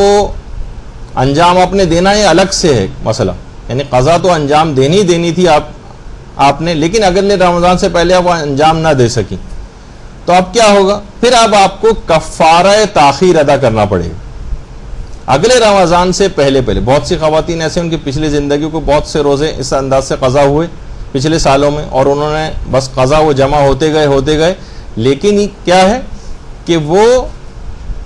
ان کو اگلا رمضان شروع ہونے سے پہلے جو روزے رکھ لینے چاہیے تھے انہوں نے پھر بھی نہیں رکھے. اس کی ایک پینلٹی دینا پڑتی، وہ ہے کہ ایک مد یعنی 3 پاؤ کے قریب آٹا کسی غریب کو فی روزہ پہنچانا پڑے گا، ایک روزے کے بدلے 3 پاؤ آٹا. اور یہ اگلے رمضان تک اگر ادا نہیں کیا آپ نے تو ہر روزے کا ایک لحاظ سے کفارہ تاخیر اس کو کہا جاتا ہے، یہ دینا پڑے گا. آپ نے تاخیر اتنی کیوں کر دی کہ اگلا رمضان شروع ہو گیا اور آپ نے وہ روزے نہیں رکھے؟ تو سب سے پہلے تو وہی ضروری ہے کہ اگلے رمضان سے پہلے پہلے رکھ لیں. لیکن بالفرض کسی وجہ سے آپ اگلے رمضان تک لاپرواہی چاہے ہو گئی، اس میں توجہ نہیں رہی، ٹائم نکل گیا، کوئی اور وجہ ہو گئی، اگلے رمضان سے پہلے آپ ادا نہیں کر سکی، تو آپ کو کفارہ تاخیر جو ہے وہ دینا ہوگا. آقا خود البتہ فرماتے تھے کہ فوراً یہ ضروری نہیں ہے، البتہ 1 سال سے زیادہ تاخیر نہیں ہونی چاہیے. لیکن اگر سب کا بھی مسئلہ ملا لیا جائے تو بہرحال یہ کہ اگر ایک روزے کے بدلے 1 مد یعنی 3 پاؤ آٹا فی روزہ وہ آپ کو دینا پڑے گا. اچھا، اب اگر یہی کفارے کئی سال تک ہم نے ادا نہیں کیے، مثلا 10 سال پہلے آپ کے اس طرح سے کچھ روزے چھوٹے تھے اور وہ ہم نے نہیں رکھے، اور ہر سال پہ سال گزرتے چلے گئے، تو کیا یہ کفارہ تاخیر کے اندر بھی یہ ہر سال ڈبل ہوتے چلے جائیں گے، یا وہی ایک مسئلہ رہے گا، وہی 3 پاؤ آٹا بس فی روزے کے بدلے؟ تو یہاں پر بہرحال ایک ریلیکسیشن ہے شریعت اسلام میں کہ کفارہ تاخیر کو اگر کئی سال تک ادا نہ کیا جائے تو اس کے سالوں کے گزرنے سے اس کفارہ تاخیر میں کوئی اضافہ نہیں ہوتا، یہ وہی رہتا ہے. البتہ فی روزے کے بدلے یعنی وہ قضا روزہ تو اپنی جگہ رکھنا ہی رکھنا ہے، یہ کفارہ تاخیر الگ سے، کفارہ تاخیر یہ الگ سے. اور یہ مسئلہ بھی شاید آگے چل کر بھی آئے گا کہ اچھا اس میں یہ نہیں ہے کہ پہلے کفارہ تاخیر ادا کریں اس کے بعد پھر قضا روزے رکھیں، یا قضا روزے پہلے رکھنے پھر کفارہ تاخیر دینا، اس میں کوئی تقدم اور تاخر نہیں. چاہے تو جو پہلے کام کر لیں وہ آپ کی مرضی ہے، بہرحال الگ سے وہ ایک واجب رہے گا کہ فی روزہ 3 پاؤ آٹا، یہ تقریباً 1 کلو ہی کر لیں اس کو احتیاطاً فقیر کو فی روزہ. یعنی اگر کسی کے 30 کے 30 روزے اس طرح سے چھوٹ گئے تھے یا اس نے نہیں رکھے، جتنی بھی کیلکولیشن وہ کرے کہ 50 روزے ہیں تو 50 کلو آٹا پہنچانا پڑے گا غرابہ تک. اچھا، اب ایک مسئلہ یہ جو بھی آپ نے سنا کہ روزوں کے کفاروں کا جو مسئلہ ہے کہ 60 مسکینوں کو کھانا کھلانا، تو کیا کفارے میں ہم یہ نہیں کر سکتے اس کو پیسے دے دیں؟ ہم حساب لگا لیں گے بھئی کتنا بنتا ہوگا اتنے ہم نے پیسے دے دی. تو اس میں یہ بات یاد رکھ لیجئے کہ کفاروں میں پیسہ دینے سے کام نہیں چلے گا، آپ کو جنس ہی دینا پڑے گی. یعنی وہ جو چیز ہے، آٹا ہے، چاول ہے، یہ اس طرح کی جو چیزیں ہیں وہ ہی دینا پڑیں گی. دالیں ہیں مثلا اگر آپ دینا چاہیں وہ بھی دے سکتے ہیں، لیکن یہ کہ آٹا کیونکہ نسبتاً ذرا سستا پڑ جاتا ہے لوگوں کو، کفارے بہت واجب ہو جاتے ہیں، تو کفاروں میں پیسے نہیں دے سکتے. یا ایکویویلنٹ پیسے جو ہیں آپ نے کہا کہ اس کے مساوی ہم پیسے دے دیتے ہیں، یہ نہیں چلے گا. ہاں ایک صورت میں ہو سکتا ہے کہ جب آپ کو یقین ہو کہ جس کو ہم یہ کفارے کے پیسے دے رہے ہیں 100% یقین ہو کہ اس سے یہ آٹا ہی خریدے گا یا مثلا اناج ہی خریدے گا. اگر ایسا آپ کو یقین اور اطمینان ہے بالکل 100% آپ کہہ سکتی ہیں کہ ہاں یہ جا کے یا آپ کی اس سے انڈرسٹینڈنگ ہو گئی تو پھر پیسے بھی دے سکتے ہیں. لیکن بہرحال یہ کہ اس میں احتیاط کا تقاضا یہی ہے کہ زیادہ تر لوگ اب پیسے ویسے دے کے اپنی جان چھوڑاتے ہیں کہ آٹا واٹا خرید کے کون پہنچانے جائے گا.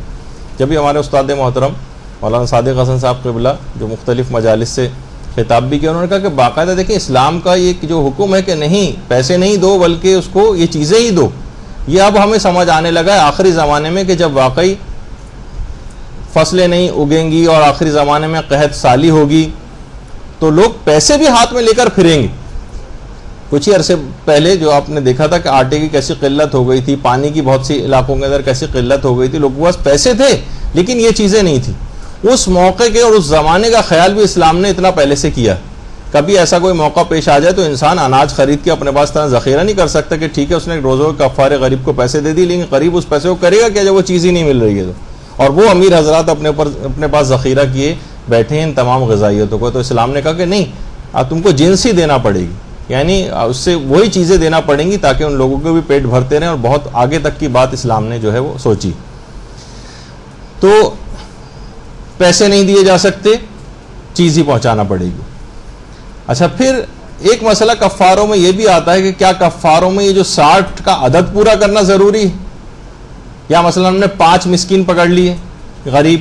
اور ان کو 12 دفعہ ہم نے کھانا کھلا دیا، تو 12 کو ہم نے 5 سے ملٹیپلائی کیا 60 ہو گئے. تو کیا یہ بھی کر سکتے ہیں کہ 5 افراد پکڑ کے 12 دفعہ کھانا کھلا دیں، 12 افراد پکڑ کے 5 دفعہ کھانا کھلا دیں، یعنی 60 کا عدد پورا کرنا ضروری؟ جواب ہے کہ جی ہاں 60 کا عدد پورا کرنا ضروری. 60 کھوپڑیاں آپ کو گننی پڑیں گی 1 2 3 کر کے، ٹھیک ہے، جو پر ہیڈ کہا جاتا ہے نا اس کو، یعنی 60 افراد ہونے چاہیے. ٹھیک ہے، تو یہ نہیں کر سکتے کہ ہم کم مستحقین کو لیں اور ان میں جو ہے وہ ان کو زیادہ دفعہ کھانا کھلا دیں. تو یہاں پر 60 ایسے افراد. ہاں یہ ضرور ہو جاتا ہے کہ مثلا آپ نے ایک روزے کا کفارہ تھا 60 مسکینوں کو کھانا کھلانا، تو ہم نے 60 لوگ جمع کر لیے، ان کو بلا لیا یا کسی جگہ ارینجمنٹ ان کا کر دیا، یا 60 الگ، یہ بھی ضروری نہیں ایک جگہ پہ بیٹھے ہوئے ہوں. ایک گھر ہے اس میں 5 غریب افراد رہتے ہیں، ایک گھر ہے اس میں 4 غریب افراد رہتے ہیں، اس طرح سے کرا کے بھی آپ 60 کا عدد مکمل کر سکتی ہیں. ایک جگہ پہ بیٹھا ہونا ضروری نہیں ہے ان سب کا. لیکن بالفرض 60 کا عدد اس انداز سے جو ہے آپ کو بہرحال پورا کرنا جو ہے وہ ضروری. اچھا یہاں پر ذرا پھر بھی نسبتاً مشکل ہو جاتی ہے چیز، لوگ ذرا مشکل میں پڑ جاتے ہیں کہ ہم کہاں سے 60 کا عدد کہاں سے لے کر آئیں. تو بہرحال ایران میں مجتہدین کے خاص طور پر آغا سیستانی کا پورا ایک ادارہ ہے جو کفارات اور اس طرح کی چیزوں کو جو ڈیل کرتا ہے. اگر یہاں پر آپ نہیں کر پا رہی ہیں اس مسئلے کو اپنے طور پر صحیح طور پر ڈسٹریبیوٹ نہیں کر پا رہی ہیں، تو آپ ایران سے معلوم کروا لیں کسی بھی عالم کے تھرو، یا کوئی طالب علم جو وہاں پر پڑھتے ہوں تو وہ آپ کو بتا دیں گے کہ فی روزہ وہاں پر کتنا جو ہے آپ کو پاکستانی روپوں کے اندر پڑے گا، اور وہاں پر بھی اگر آپ نے بھجوا دیا تو آپ کا ذمہ ادا ہو جائے گا. لیکن یہاں پر آپ کو خود سے یقین اور اطمینان کرنا ضروری ہے کہ آپ صحیح جگہ پر صحیح مستحقین تک چیز پہنچا رہے ہیں. بعض اوقات یہ ہوتا ہے کہ اپنی بلا کسی اور کے ذمہ ڈال لینا، کسی بھی دوست سے، کسی بھی بھائی سے، اور اس کے کسی بھی لاپرواہ دوست سے مثلا کہہ دیا کہ جائیے دے دیجیے، وہ کہاں دے کے آیا ہمیں اس سے کوئی غرض نہیں. آپ کو یقین اور اطمینان ہونا چاہیے کہ یہ صحیح جگہوں پر 60 کا عدد پورا ہوا اور غریب لوگوں تک یہ چیز پہنچ گئی. صرف پیسے دینے سے کام نہیں چلے گا کہ چلیں. ہاں کوئی بالکل قابل اطمینان ہے، مسائل شریعت سے واقف ہے اور اس پہ عمل بھی کرتا ہے کوئی شخص، تو پھر ٹھیک ہے، قابل اعتبار شخص کو تو اس طرح سے پیسے دیے جا سکتے ہیں. لیکن یہ کہ زیادہ اطمینان کرنا ہے تو آغا سیستانی کے ادارے تک بھی پہنچایا جا سکتا ہے، یا دیگر مجتہدین کے بھی اور وہاں پر ادارے ہوں گے. اچھا اب جسے کفارہ دیا جا رہا ہو کیا اسے بتانا ضروری ہے کہ یہ کفارہ ہے؟ تو اس کا جواب ہے کہ جی نہیں، اس کو یہ بتانا ضروری نہیں. اس کو یہ بتانا بالکل بھی ضروری نہیں کہ یہ آپ کفارہ اس کو دے رہے ہیں. بتا دیں تو بھی کوئی حرج نہیں، لیکن بہرحال بتانا ضروری نہیں. کفارے کسے دیے جائیں؟ تو یہ بات یاد رکھ لیجئے کہ کفارے جو ہے وہ شیعہ اثنا عشری کو دیے جائیں گے اور غریب شخص کو دیے جائیں گے جسے فقیر شرعی کہا جاتا ہے، جو کہ کھلم کھلا کوشش یہ کریں کھلم کھلا گناہ کرنے والا بھی نہ ہو اور بے نمازی بھی نہ ہو. یہ خاص طور پر چیزوں کا دماغ میں خیال رکھنا چاہیے. اچھا وہ جو مسکین یا فقیر ہے کیا اس کا شیعہ اثنا عشری ہونا ہی ضروری ہے؟ یا مثلا بہت سارے افراد ہیں کہ گھروں میں ماسیاں کام کرتی ہیں, ملازم کام کرتے ہیں, ڈرائیور حضرات کام کرتے ہیں, انہوں نے کہا یہ بھی غریب آدمی اس کو دے دو. نہیں, یہ نہیں چلے گا. غیر شیعہ افراد کو کفارے نہیں دیے جا سکتے. اس مسکین یا فقیر کا شیعہ اثنا عشری ہونا یہ لازمی. بہت سارے لوگ اس طرح سے اپنے چیزوں کو نکالتے ہیں. اگر انہوں نے ایسے ہی یہ تمام چیزیں, جیسے فدیے کے متعلق بھی یہی بات آگے چل کر آئے گی جب میں فدیے کے مسئلے بیان کروں گا, کہ اس میں بھی مستحق کو شیعہ اثنا عشری ہونا ہی لازمی.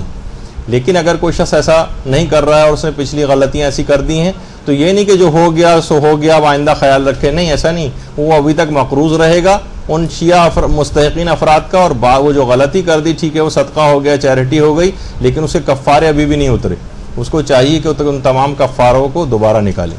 تو مسکین یا فقیر شرعی کا شیعہ اثنا عشری ہونا یہ ضروری. اچھا, کیا فقیر شرعی کا عادل ہونا بھی ضروری؟ جیسے کہ ابھی بس بے نمازی نہیں ہونا چاہیے اس کو, اور کھلم کھلا گناہ کرنے والا نہیں ہونا چاہیے, لیکن آپ کو اس کے بہت سارے گناہ پتہ ہے مثلا اور بھی, جس سے عدالت سے خارج ہو جاتا ہے وہ. تو بہرحال اس کا عادل ہونا لازمی نہیں. بس کھلم کھلا گناہ نہ کرتا ہو. اگر کوئی گناہ کیے بھی ہیں اس نے چھپ کر کی, لیکن آپ کو پتہ ہے مثلا آپ کی قریبی سہیلی ہے, بہن ہے, یا کوئی اور ہے رشتہ دار ہے اس طرح سے, تو اس کا عادل ہونا ضروری نہیں کہ نہیں آپ کہیں کہ بالکل پرفیکٹ ایک گناہ بھی جو نہ کرتا ہو تو پھر وہ سارے کفارے ایسے کے ایسے ہی رکھے رہ جائیں گے آپ کے پاس اور کوئی فرد ایسا نہیں ملے گا. تو بہرحال عادل ہونا لازمی نہیں ہے. بس اس بات کا خیال کر لیں کہ بے نمازی نہ ہو اور کھلم کھلا گناہ کرنے والا نہ. مثلا عورت ہے وہ بے پردہ نہ ہو, مرد ہے وہ داڑھی منڈا نہ ہو, اور اس طرح سے. اچھا, اب یہ بار بار یہ بات آئی کہ فقیر شرعی اور مسکین, اس میں کیا فرق ہے؟ دیکھیے, مسکین وہ ہوتا ہے جس کے پاس کچھ بھی نہیں ہوتا. بیچارے آپ نے دیکھا ہوگا روڈ کے کناروں پہ لوگ لیٹے ہوئے ہیں, کچھ بھی ان کے پاس نہیں. ہاں پروفیشنل ہیں تو ہو سکتا ہے ان کا بینک بیلنس کسی جگہ پر ہو, لیکن عام طور پر جو ہمیں نظر آتے ہیں بیچارے ہیروئنچی ٹائپ کے, یا جو بہرحال اس کا شیعہ اثنا عشری ہونا تو لازمی. ایسا نہ ہو کہ ہیروئنچی کو مثلا پکڑا دیا جائے کوئی بھی جو روڈ پہ لیٹے ہوتے ہیں. لیکن میں یہ بتانے کے لیے کہ جن کے پاس کچھ بھی نہیں ہوتا وہ مسکین. اور ایک ہوتا ہے فقیر شرعی. فقیر شرعی کیا ہوتا ہے کہ جس کے پاس بہت کچھ ہو لیکن اس کے اخراجات اس کی جائز آمدنی سے زیادہ ہوں. خرچہ اس کا زیادہ ہو جاتا ہے, کہیں نہ کہیں سے اس کو قرضہ لینا پڑ سکتا ہے. اس کی 30, 40, 50 ہزار روپے سیلری ہو, کراچی میں رہ رہا ہے وہ, لیکن خاندان بڑا ہے اس کا, دیگر اور بھی اخراجات ہیں, دواؤں کے خرچے ہیں, بہت ساری اور چیزیں ہیں, بچوں کی اسکول کی فیسیں ہیں, کرائے پہ مکان میں رہتا ہے وہ, والدین کو بھی سپورٹ کرتا ہے, بہن بھائیوں کو بھی کرتا ہے. 40-50 ہزار بھی کم ہے. اب اس کو کہا جائے گا فقیر شرعی, چاہے یہ وائٹ کالر ٹائپ کا آپ کو آدمی نظر آ رہا ہو. جب بھی اس کو عام فقیر نہیں ہے, فقیر شرعی, چاہے یہ زیادہ کماتا ہے لیکن اس کے اخراجات اس کی کمائی سے بھی زیادہ ہیں, اس کو بھی بہت ساری چیزیں دی جا سکتی ہیں اور یہ مستحق ہو جاتا ہے. لیکن ظاہر ہے کہ جو ذرا وائٹ کالر حضرات ہوتے ہیں اس طرح سے مانگتے بھی نہیں ہیں وہ. جب بھی یہ کہ ان کو بتانا بھی ضروری نہیں, کسی نہ کسی بہانے سے بھی ان تک یہ چیزیں پہنچائی جا سکتی ہیں. البتہ آٹا واٹا لینے میں ہو سکتا ہے ان کو کوئی پریشانی ہو, یا ظاہر ہے کہ ایک عزت نفس وغیرہ کوئی مجروح ان تمام چیزوں میں نہیں ہونی چاہیے کسی بھی شخص کی. اچھا, اب فدیے, ویسے تو فدیے کا مسئلہ بھی چاہیں تو ابھی ہم چھوڑ دیتے ہیں کیونکہ فدیے کے بھی بہت سارے مسئلے اس طرح کے ہیں کہ جو پوری فدیے کی گفتگو انشاءاللہ اگلی نشست میں ہماری آئے گی. اور اس میں بہت ہی بڑی غلطی فدیے کے اندر ہو رہی ہے. عام طور پر جو بہت سارے افراد ہوتے ہیں جو بیمار ہیں, مثلا وہ سوچتے ہیں کہ بیمار ہیں تو چلو ابھی ہم فدیہ نکال دیں. روزے جیسے رکھتے جا رہے ہیں, روزے نہیں رکھ پا رہے ہیں, ان کا فدیہ نکالتے چلے جا رہے ہیں. یا رمضان کے بعد انہوں نے 30 کے 30 روزوں کا فدیہ نکال دیا, تو یہ سب غلط ہو جاتا ہے. ابھی میں جب انشاءاللہ اس کے مسئلے بتاؤں گا. فدیے کے اندر تو تقریباً ایسا لگتا ہے کہ 100% لوگ ہی غلط فہمی اور غلطی کا شکار ہیں, سوائے اس کے کہ جن کو صحیح طریقے سے یہ والے فدیے کے مسئلے پتہ ہوں. تو وہ ہم انشاءاللہ اگلی نشست میں ڈسکس کریں گے. اب ایک مسئلہ اور ہوتا ہے کہ کیا حالت روزہ, مثلا کسی کا گلا خراب ہے, لوگ کھنکارتے رہتے ہیں, کیا حالت روزہ میں غرارے کرنے کی اجازت ہے؟ یہ ایک مسئلہ ہے. تو اس کا جواب یہ ہے کہ جی ہاں, حالت روزہ میں غرارے کرنے کی اجازت ہے, بس شرط یہی ہے کہ پانی حلق سے نیچے نہ اترے. حلق سے اگر پانی نیچے اتر گیا یعنی آپ نے اس طرح سے غرارے کیے اور اپنے گلے پہ کنٹرول نہیں رکھ پائے اور کچھ پانی حلق سے نیچے اتر گیا، تو اس روزے کو بھی آپ کو مکمل کرنا ہے، سارے دن حالت روزہ ہی میں اپنے آپ کو سمجھنا ہے اور اس ایک روزے کی قضا بھی کرنا پڑے گی۔ اجازت تو ہے لیکن آپ کو اتنا کنٹرول ہونا چاہیے۔ لیکن اگر بے اختیار پانی غرارے میں حلق سے نیچے اتر گیا تو بس یہ گناہ اس کے اندر کوئی نہیں ہوگا، کیونکہ ظاہر ہے آپ کسی ضرورت کے تحت ہی غرارے کر رہی تھی، گلا وغیرہ خراب تھا، لیکن بے اختیار پانی حلق سے نیچے اتر گیا تو اس روزے کی قضا کرنی ہے۔ اس دن پورے دن امساک کرنا ہے، تمام روزہ توڑنے والی چیزوں سے بھی اپنے آپ کو بچانا ہے، اس روزے کو مکمل کرنا ہے، اور بعد رمضان اس روزے کی قضا بھی کرنا پڑے گی اگر پانی غلطی سے حلق سے نیچے اتر گیا۔ نہیں اگر اترا اور آپ نے بڑی پرفیکشن کے ساتھ غرارے کیے تو پھر کوئی مسئلہ نہیں ہے، بالکل جائز ہے، کوئی حرج نہیں۔ پچھلی دفعہ یہ بات بھی بیان ہوئی تھی کہ بہت سارے افراد جو ہیں جو سحری کر رہے ہوتے ہیں اور اذان کی آواز آنے لگی اور اس وقت تک وہ کھاتے رہے، ٹھیک ہے، اور معلوم یہ چلا کہ ہماری گھڑی مثلا پیچھے رہ گئی تھی، یہ تو باقاعدہ آقا سیستانی سے استفتاء بھی کیا گیا، انہوں نے یہ جواب دیا کہ اس کو اس تمام دن اپنے آپ کو روزہ توڑنے والے تمام کاموں سے بھی بچانا ہے اور اس کے بعد اس روزے کی قضا بھی کرنا پڑے گی۔ جو آپ اس طرح سے آپ نے چاہے گھڑی پیچھے رہ گئی تھی یا کوئی اس طرح کا عذر بھی تھا، لیکن اس وقت آپ کھاتے پیتے رہے جبکہ روزہ کا وقت ختم ہو چکا تھا، روزہ یعنی شروع ہو چکا تھا، یعنی روزہ کا ٹائم آ چکا تھا اور روزہ شروع ہو چکا تھا، اس کے بعد تک آپ کھاتے پیتے رہے، چاہے کہ آپ کو بعد میں پتہ چلے کہ گھڑی پیچھے رہ گئی تھی۔ یا مثلا آپ نے کسی قابل اعتبار شخص سے پوچھا کہ کیا وقت سحر ختم ہو گیا ہے؟ اس نے کہا نہیں ختم نہیں ہوا، ابھی کھا پی سکتے ہیں، اور آپ نے کھا پی لیا، بعد میں پتہ چلا کہ وقت ختم ہو چکا تھا، اس نے غلط یعنی جھوٹ نہیں بولا تھا، اس نے بھی یہی سوچا کہ شاید ابھی تک نہیں ہو، لیکن وہ آپ کے نزدیک قابل اعتبار تھا، تو اس پہ بھی علماء فرماتے ہیں کہ اس کو اس روزے کو پورے دن تک پورا بھی کرنا پڑے گا اور اس بعد رمضان اس روزے کی قضا بھی کرنا پڑے گی۔ البتہ کفارہ ان دونوں صورتوں میں کوئی بھی نہیں ہوگا، چاہے گھڑی پیچھے رہ جائے، چاہے کسی شخص کی گواہی کے اوپر آپ نے اس طرح سے، چاہے وہ قابل اعتبار شخص ہی کیوں نہ تھا، لیکن کیا ہے کہ اس نے کہا کہ نہیں ابھی وقت سحر ختم نہیں ہوا اور آپ کھا پی سکتی ہیں، آپ کھاتی پیتے نہیں، بعد میں پتہ چلا کہ ختم ہو گیا تھا، تو اس روزے کو بھی مکمل کرنا پڑے گا، بعد رمضان اس کی قضا بھی کرنا پڑے گی۔ اچھا، اب ایک مسئلہ پیش آ جاتا ہے بہت سی صورتحال میں کہ اکثر لوگ پوچھتے ہیں، جیسے پاکستان کے ماحول اور معاشرے کی بات کر رہا ہوں، ابھی بہت سارے اور جو جگہ ہیں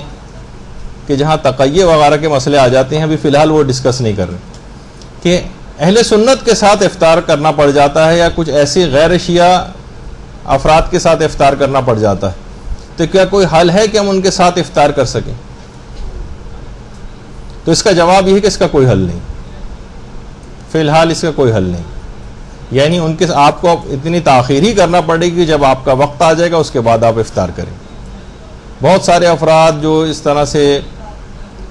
جوائنٹ فیملی سسٹمز کے اندر رہتے ہیں، ایسی جگہ پر پہنچ گئے، باس موجود ہیں وہاں پر، آفس والے موجود ہیں،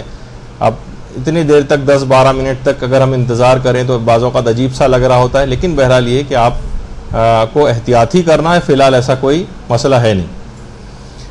اچھا، اب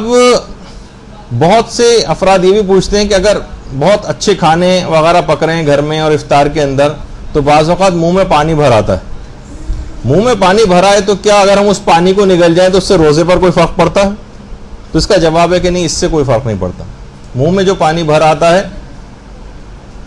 اور وہ اس پانی کو اگر آپ نگل جائیں تو اس سے روزے پر کوئی فرق نہیں پڑتا۔ ایک یہ مسئلہ ہوا۔ اس کے بعد ایک مسئلہ اس بالغہ 9 سالہ بچی کا مسئلہ ہے جو حکم روزہ سے ناواقف تھی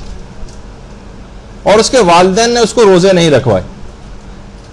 اب وہ مثلا بچی بڑی ہو جائے، عام طور پر ہمارے ہاں جو بہت چھوٹی عمر کی اس طرح کی 9 سال کی جو بچیاں ہوتی ہیں، والدین ان کو پتہ بھی نہیں ہوتا، والدین نے روزے رکھوا دیے تو انہوں نے رکھ لیے، ورنہ نہیں رکھوا رہے تو ان کو کچھ پتہ ہی نہیں، ظاہر ہے کہ عمر کے اعتبار سے۔ تو بہت سی بچوں کو پہلے سے اس طرح سے وہ بھی کرنا چاہیے، جیسے کہ تربیت اولاد کی جو کتاب جو ہے جو مدرسے کی طرف سے چھپی ہے، اس کے اندر بھی یہ چیز آئی ہے کہ بچوں کی جو شرعی برتھ ڈیز جو ہوتی ہیں، جو قمری لحاظ سے جو منانی چاہیے، اور اس میں پہلے سے کئی مہینوں پہلے سے بچے کو سائیکولوجیکلی آپ کہیں کہ اب بھائی اب اتنے دن رہ گئے، اب صرف 6 مہینے رہ گئے، اب صرف 4 مہینے رہ گئے کہ پروردگار تم پر اتنا انعام و اکرام کرے گا کہ تم پر شرعی واجبات جو ہے نافذ ہو جائیں گے، تم پر اتنی پروردگار کی نگاہ کرم ہوگی. جیسے خواتین کے لیے بھی کہا جاتا ہے نا کہ بہت سارے مرد حضرات جب اپنی برتری کا اظہار کر رہے ہوتے ہیں تو آپ علماء کہتے ہیں کہ ان خواتین کے اوپر یعنی پروردگار نے ان کو جو مکلف بنایا ہے مردوں سے کہیں پہلے. لڑکا تو 15-16 سال کی عمر تک ایسی ڈنڈے بجاتا باہر پھر رہا ہوتا ہے اور نہ اس پہ نماز واجب ہوتی ہے نہ کچھ ہوتا ہے، مرد حضرات کے حوالے سے کہہ رہا ہوں. لیکن خواتین پہ 9 سال مکمل ہونے کے بعد 10ویں سال کے پہلے دن ہی جو ہے پروردگار ان کو مکلف کر دیتا ہے، شرعی ذمہ داری ڈال دیتا ہے، اتنا قابل اعتبار ان کو سمجھتا ہے کہ ان ذمہ داریوں کو پورا کر سکتی. تو بعض اوقات یہ کوئی اپنے آپ کو مردوں کے کہنے کی وجہ سے آپ کسی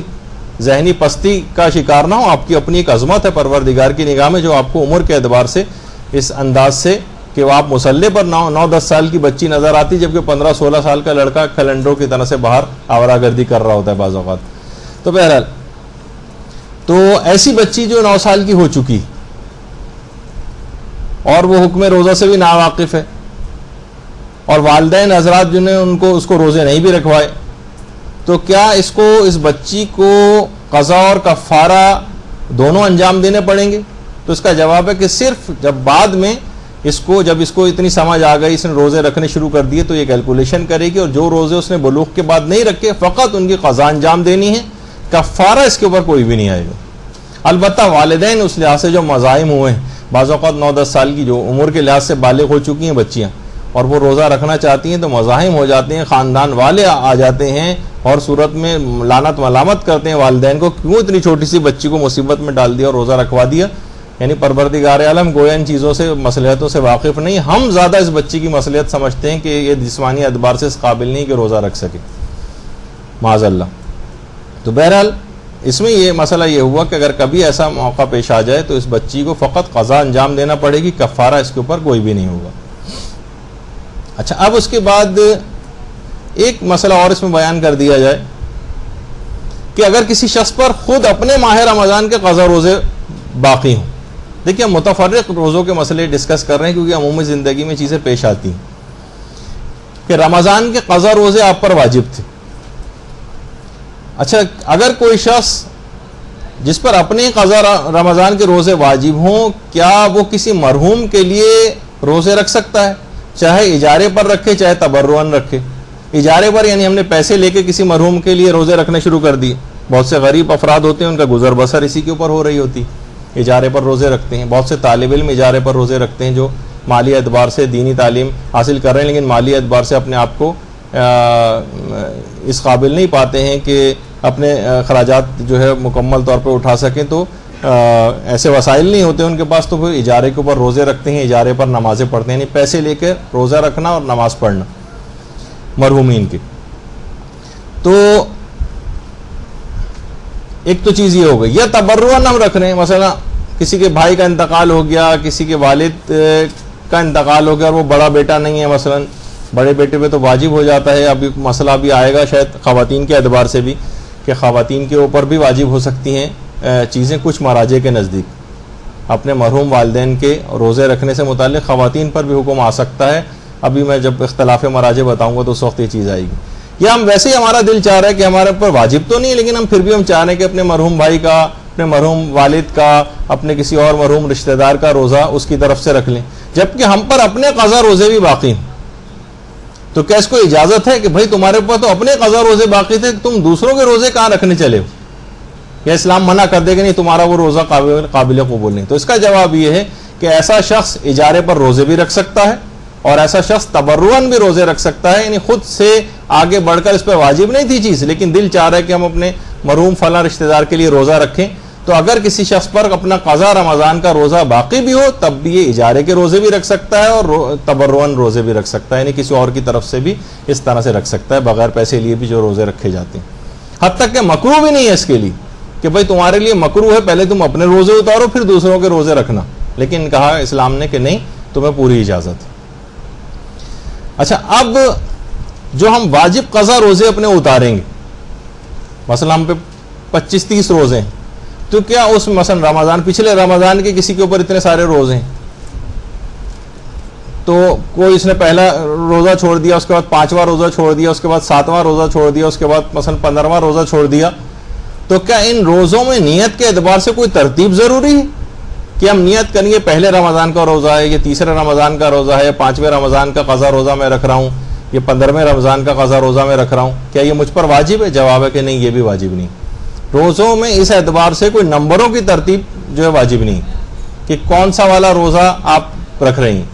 نہیں، بس روزہ رکھ رہے ہیں، پچھلے رمضان میں 10-15 روزے میرے قضا ہوئے تھے، ان میں سے ایک روزہ ہی ہے، کون سا والا، نمبروں کی کوئی ترتیب آپ کے لیے واجب نہیں ہے، اس کا خیال کرنا۔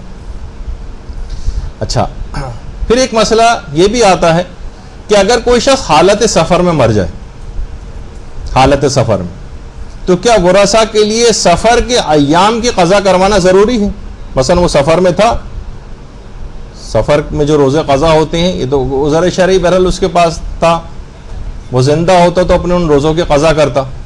تو کیا رشتہ داروں کے لیے ضروری ہے کہ سفر میں جو اس کے روزے، سفر میں وہ مر گیا تو ان کے ان روزوں کی قضا کروائے؟ تو جواب ہے کہ جی نہیں، سفر کے ایام کی قضا کروانا ضروری نہیں ہے اگر وہ شخص، کوئی شخص حالت سفر میں مر جائے تو بہرحال یہ بھی ایک مسئلہ آپ کی خدمت میں پیش ہو گیا۔ اچھا، اب پھر ایک مسئلہ پیش آتا ہے بہت زیادہ بوڑھے افراد کا، جو پچھلی دفعہ ایک چیز بیان ہوئی تھی، بوڑھے افراد کے حوالے سے ایک بات آئی تھی۔ دیکھیے، اگر بوڑھے افراد اگر روزہ رکھ سکتے ہیں تو ان پر روزہ رکھنا ضروری، یعنی فقط بوڑھا، بہت سے لوگ ہیں بالکل فٹ ہیں، 80 سال کے بھی بعض اوقات ہوتے ہیں، تو صرف ہم یہ نہیں کہ آپ توضیح مسائل میں پڑھ لیں کہ بوڑھے افراد کے اوپر سے روزہ معاف ہے، نہیں، بوڑھے افراد اگر روزہ رکھ سکتے ہیں تو روزہ رکھنا واجب ہے ان کے لیے۔ اب بہت سے بوڑھے افراد ایسے ہوتے ہیں کہ روزہ رکھنا ان کے لیے 2 کیٹیگریز ہو گئی۔ اب آپ فقہی مسئلہ سن لیجئے، پچھلی دفعہ تو بہت سی چیزیں تیز رفتاری کے ساتھ بیان ہوئی تھی، زیادہ ڈیپتھ میں نہیں گیا تھا۔ اگر کوئی شخص بوڑھا ہے اور روزہ رکھنا اس کے لیے باعث مشقت، تو ایسے بوڑھے پر سے روزہ بھی معاف ہے، بلکہ روزہ معاف ہے، البتہ اس کو ایک فدیہ دینا ضروری، یعنی یہ روزہ رکھ سکتا ہے لیکن روزہ مشقت کے ساتھ رکھے گا، بڑی اس کی حالت خراب ہو جائے گی لیکن روزہ رکھ لے گا۔ تو یہاں پر اس بوڑھے شخص کو اس بات کی سہولت مل جاتی ہے کہ تم نے بہت مشقت کے ساتھ یہ روزہ رکھا ہے، تم پر سے یعنی مشقت کے ساتھ یہ روزہ رکھ سکتا ہے، ابھی رکھا نہیں، مشقت کے ساتھ یہ روزہ رکھ سکتا ہے، تو اس پر سے یہ روزہ معاف ہے، البتہ اس روزے کا ایک فدیہ اس کو دینا پڑے گا، اور یہ فدیہ رمضان کے فوراً بعد بھی دے سکتا ہے۔ یہ ایک میں خاص چیز جو فدیے میں جو غلطی بعد میں بیان کروں گا میں، بوڑھے افراد میں وہ غلطی نہیں، بوڑھے افراد رمضان کے فوراً بعد بھی اپنا فدیہ جو ہے، بہت زیادہ بوڑھے افراد جن کے لیے باعث مشقت ہوتا ہے، اپنا فدیہ دے سکتے ہیں۔ اچھا، بوڑھے افراد کی ایک کیٹیگری وہ ہوتی ہے کہ جو روزہ رکھ ہی نہیں سکتے، مثلا ایک ہوتا ہے مشقت کے ساتھ رکھ لینا، اور ایک ہوتا ہے بیچارہ بہت ہی زیادہ اتنی نقاہت اور کمزوری کی تو روزہ رکھ ہی نہیں سکتا، روزے کے درمیان ہی بے ہوش ہو جائے گا، کوئی اور صورتحال اس کے ساتھ ہو جائے گی، اس پر سے نہ صرف یہ کہ روزہ معاف ہے بلکہ فدیہ، وہ جو اس کا ایک فدیہ دینا ہوتا ہے وہ بھی معاف ہے۔ جو آپ نے اس سے پہلے سنا کہ مشقت سے جو روزہ رکھ لے گا تو اس پر سے روزہ تو معاف ہے ہی، یعنی اس میں اتنی طاقت تھی کہ بہرحال مشقت برداشت کر کے روزہ رکھ لے گا تو بڑھاپے کی وجہ سے اس پر سے یہ روزہ معاف ہو جائے گا، لیکن ایک فدیہ دینا پڑتا ہے۔ لیکن جو رکھ ہی نہیں سکتا اس پر فدیہ بھی نہیں ہے اس کے اوپر، اور نہ روزے کی اس کو کوئی قضا کرنا۔ البتہ یہ بوڑھے افراد، اس میں ابھی یہ صلاحیت نہیں تھی اس رمضان میں، اور رمضان کے بعد مثلا انہوں نے ایسی غذائیں کھائیں ہیں، اپنے آپ کو ایسا وہ کیا، بعد میں بالکل فٹ ہو گئے، تو اکثر علماء یہ فرماتے ہیں کہ احتیاط واجب ہے کہ ان روزوں کی قضا کرنا پڑے گی ان بوڑھے افراد کو بھی، یعنی جو اس وقت نہیں رکھ سکتے تھے لیکن بعد میں ان میں اتنی صحت یا جسمانی اتنی قوت آ گئی کہ یہ روزہ رکھ سکتے ہیں بعد میں رمضان گزرنے کے، تو ان پر احتیاط واجب کی بنا پر ان روزوں کی قضا پھر آ جائے گی۔ لیکن اگر ایسی صورتحال نہیں ہوتی کوئی، تو وہی 2 کیٹیگریز بوڑھوں کی بنیں گی، جو مشقت کے ساتھ رکھ سکتا ہے اس پر سے معاف تو ہے، البتہ فدیہ دینا پڑتا ہے. جو رکھ ہی نہیں سکتا اس پر سے اس کی کوئی قضا بھی نہیں ہے اور نہ کوئی فدیہ. اور بعد رمضان اگر اتنی طاقت ان بوڑھے افراد میں پیدا ہو جائے تو احتیاط واجب ہے کہ ان کو دوبارہ رکھیں. اچھا, ابھی ایک مسئلہ ایک آیا تھا کہ جو کفارہ تاخیر وغیرہ بھی دیے جاتے ہیں, کیا اس میں, یا جو اور کفارے بھی, کیا اس میں آٹا ہی دینا ضروری ہے یا چاول دالیں وغیرہ بھی دے سکتے ہیں؟ جواب ہے کہ جی ہاں دے سکتے ہیں, لیکن کیا ہے اور گروسریز نہیں دلوا سکتے. ٹوتھ پیسٹ دلوا رہے ہیں اور صابن دلوا رہے ہیں, یا مہینے کا جو خرچہ ہے جس میں اور چیزیں شامل ہو جاتی ہیں وہ دلوا رہے ہیں, نہیں. یا واشنگ پاؤڈر دلوا رہے ہیں مثلا, یہ نہیں کہ ہم نے مہینے کے ایک خرچہ ایک پورا جو عام طور پر ایک پیک بنتا ہے ہم نے وہ چیزیں اس کو دلوا دی اتنے پیسوں میں, نہیں, یہ نہیں چلے گا. یعنی اس کو صرف وہی چیزیں, کوشش یہی کریں کہ یہی آٹا چاول اور دالوں کی حد تک معاملہ رہے.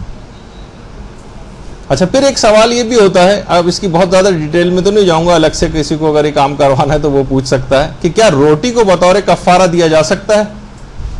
یعنی روٹی پکوا کر ہم بطور کفارہ جو ہے وہ دے دیں. تو علماء فرماتے کہ جی ہاں اس کی بھی اجازت ہے, روٹی کو بھی بطور کفارہ دیا جا سکتا ہے. اچھا, اب بہت سارے افراد ہیں کہ جنہوں نے پچھلی زندگی میں خوب کھاتے پیتے رہے, روزے بہت قضا کی, اور اتنی زیادہ دن گزر گئے, 30-40 سال اسی طرح سے گزارتے آ رہے ہیں, کبھی کچھ روزے رکھے کبھی نہیں رکھے, کبھی روزے رکھے کبھی نہیں رکھے. یہ آخر اپنے پچھلے قضا روزوں کا حساب کیسے کریں گے؟ یہ اپنے پچھلے قضا روزوں کا حساب کیسے کریں؟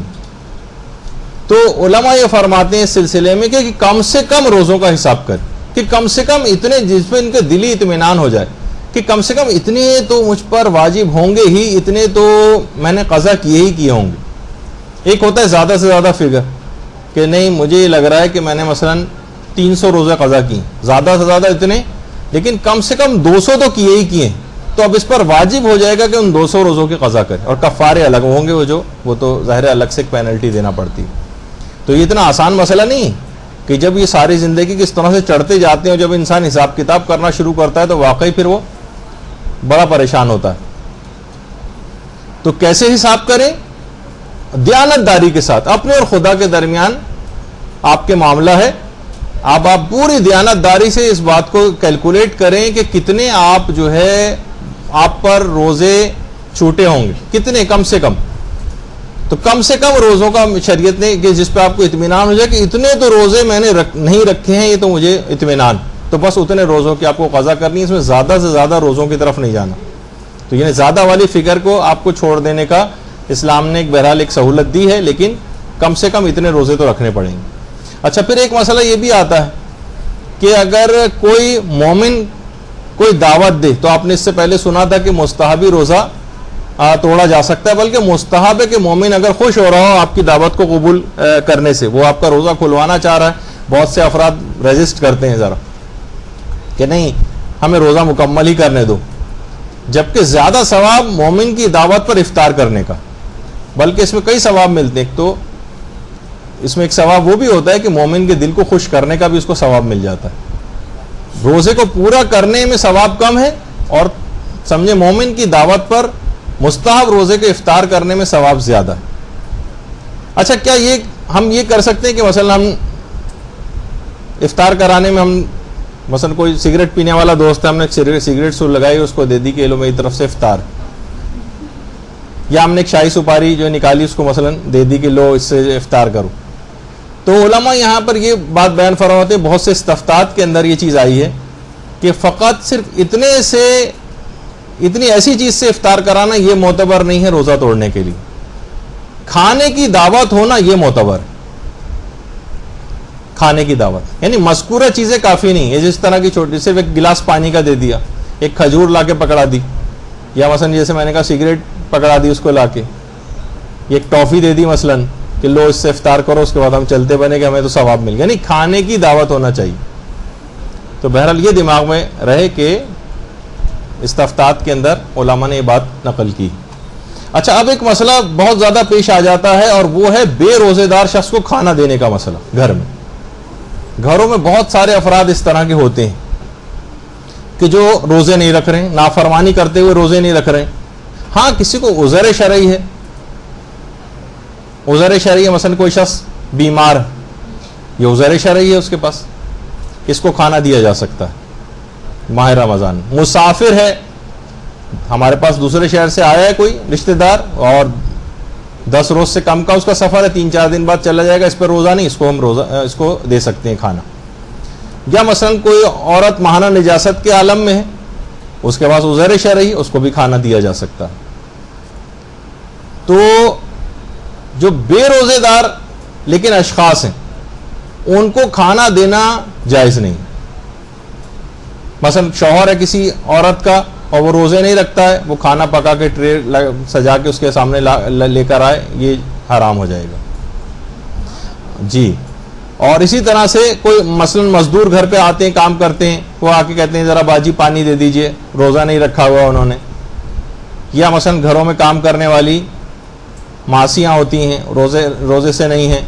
اور گھر میں شام تک کام کر رہی ہیں، ان کو کھانا دینے کا ایک مسئلہ ایک آتا ہے. تو اس کے اندر جو اصل مسئلہ ہے اس کی روح کو آپ سمجھیں، وہ یہ ہے کہ اگر ان ایسے افراد کو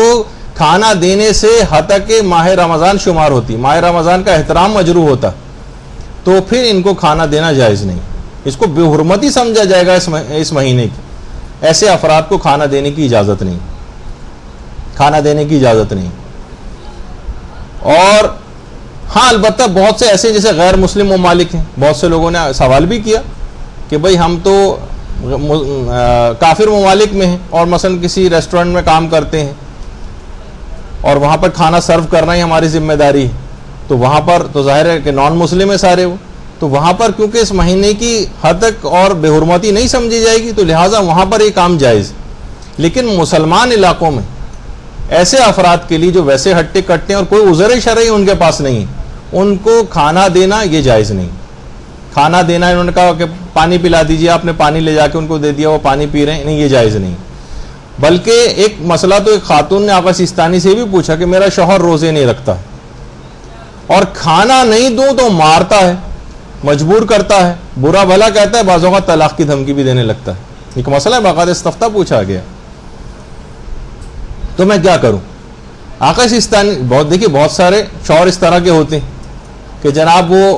ویسے بالکل ہٹے کٹے ہیں لیکن یہ کہ روزہ نہیں رکھ رہے ہیں اور مار پیٹ بھی رہے ہیں یا برا بھلا کہہ رہے ہیں، گھر کا ماحول مقدر خراب کیا ہوا ہے انہوں نے کہ بھئی تمہیں اس سے کیا، ہر آدمی کا اپنا، ہر شخص کو اپنی قبر میں جانا ہے اور کیوں نہیں دیا جا رہا. مجھے ظاہر ہے کہ بلیک میل کرتے ہیں اس طرح سے. تو آقا سیستانی نے جواب دیا کہ آپ کھانا تیار کر سکتی ہیں اس کے لیے، مگر کھانا سرو نہ کریں، سجا کر نہ دیں. وہ جا کے جائے کچن میں جائے، خود ہی کچن میں سے نکال کے پتیلی میں سے کھا لے، جب تک کہ آپ کو کوئی نقصان نہ ہو. ہاں اگر آپ کو نقصان پہنچنے کا احتمال، جیسے طلاق دے رہا ہے، وہ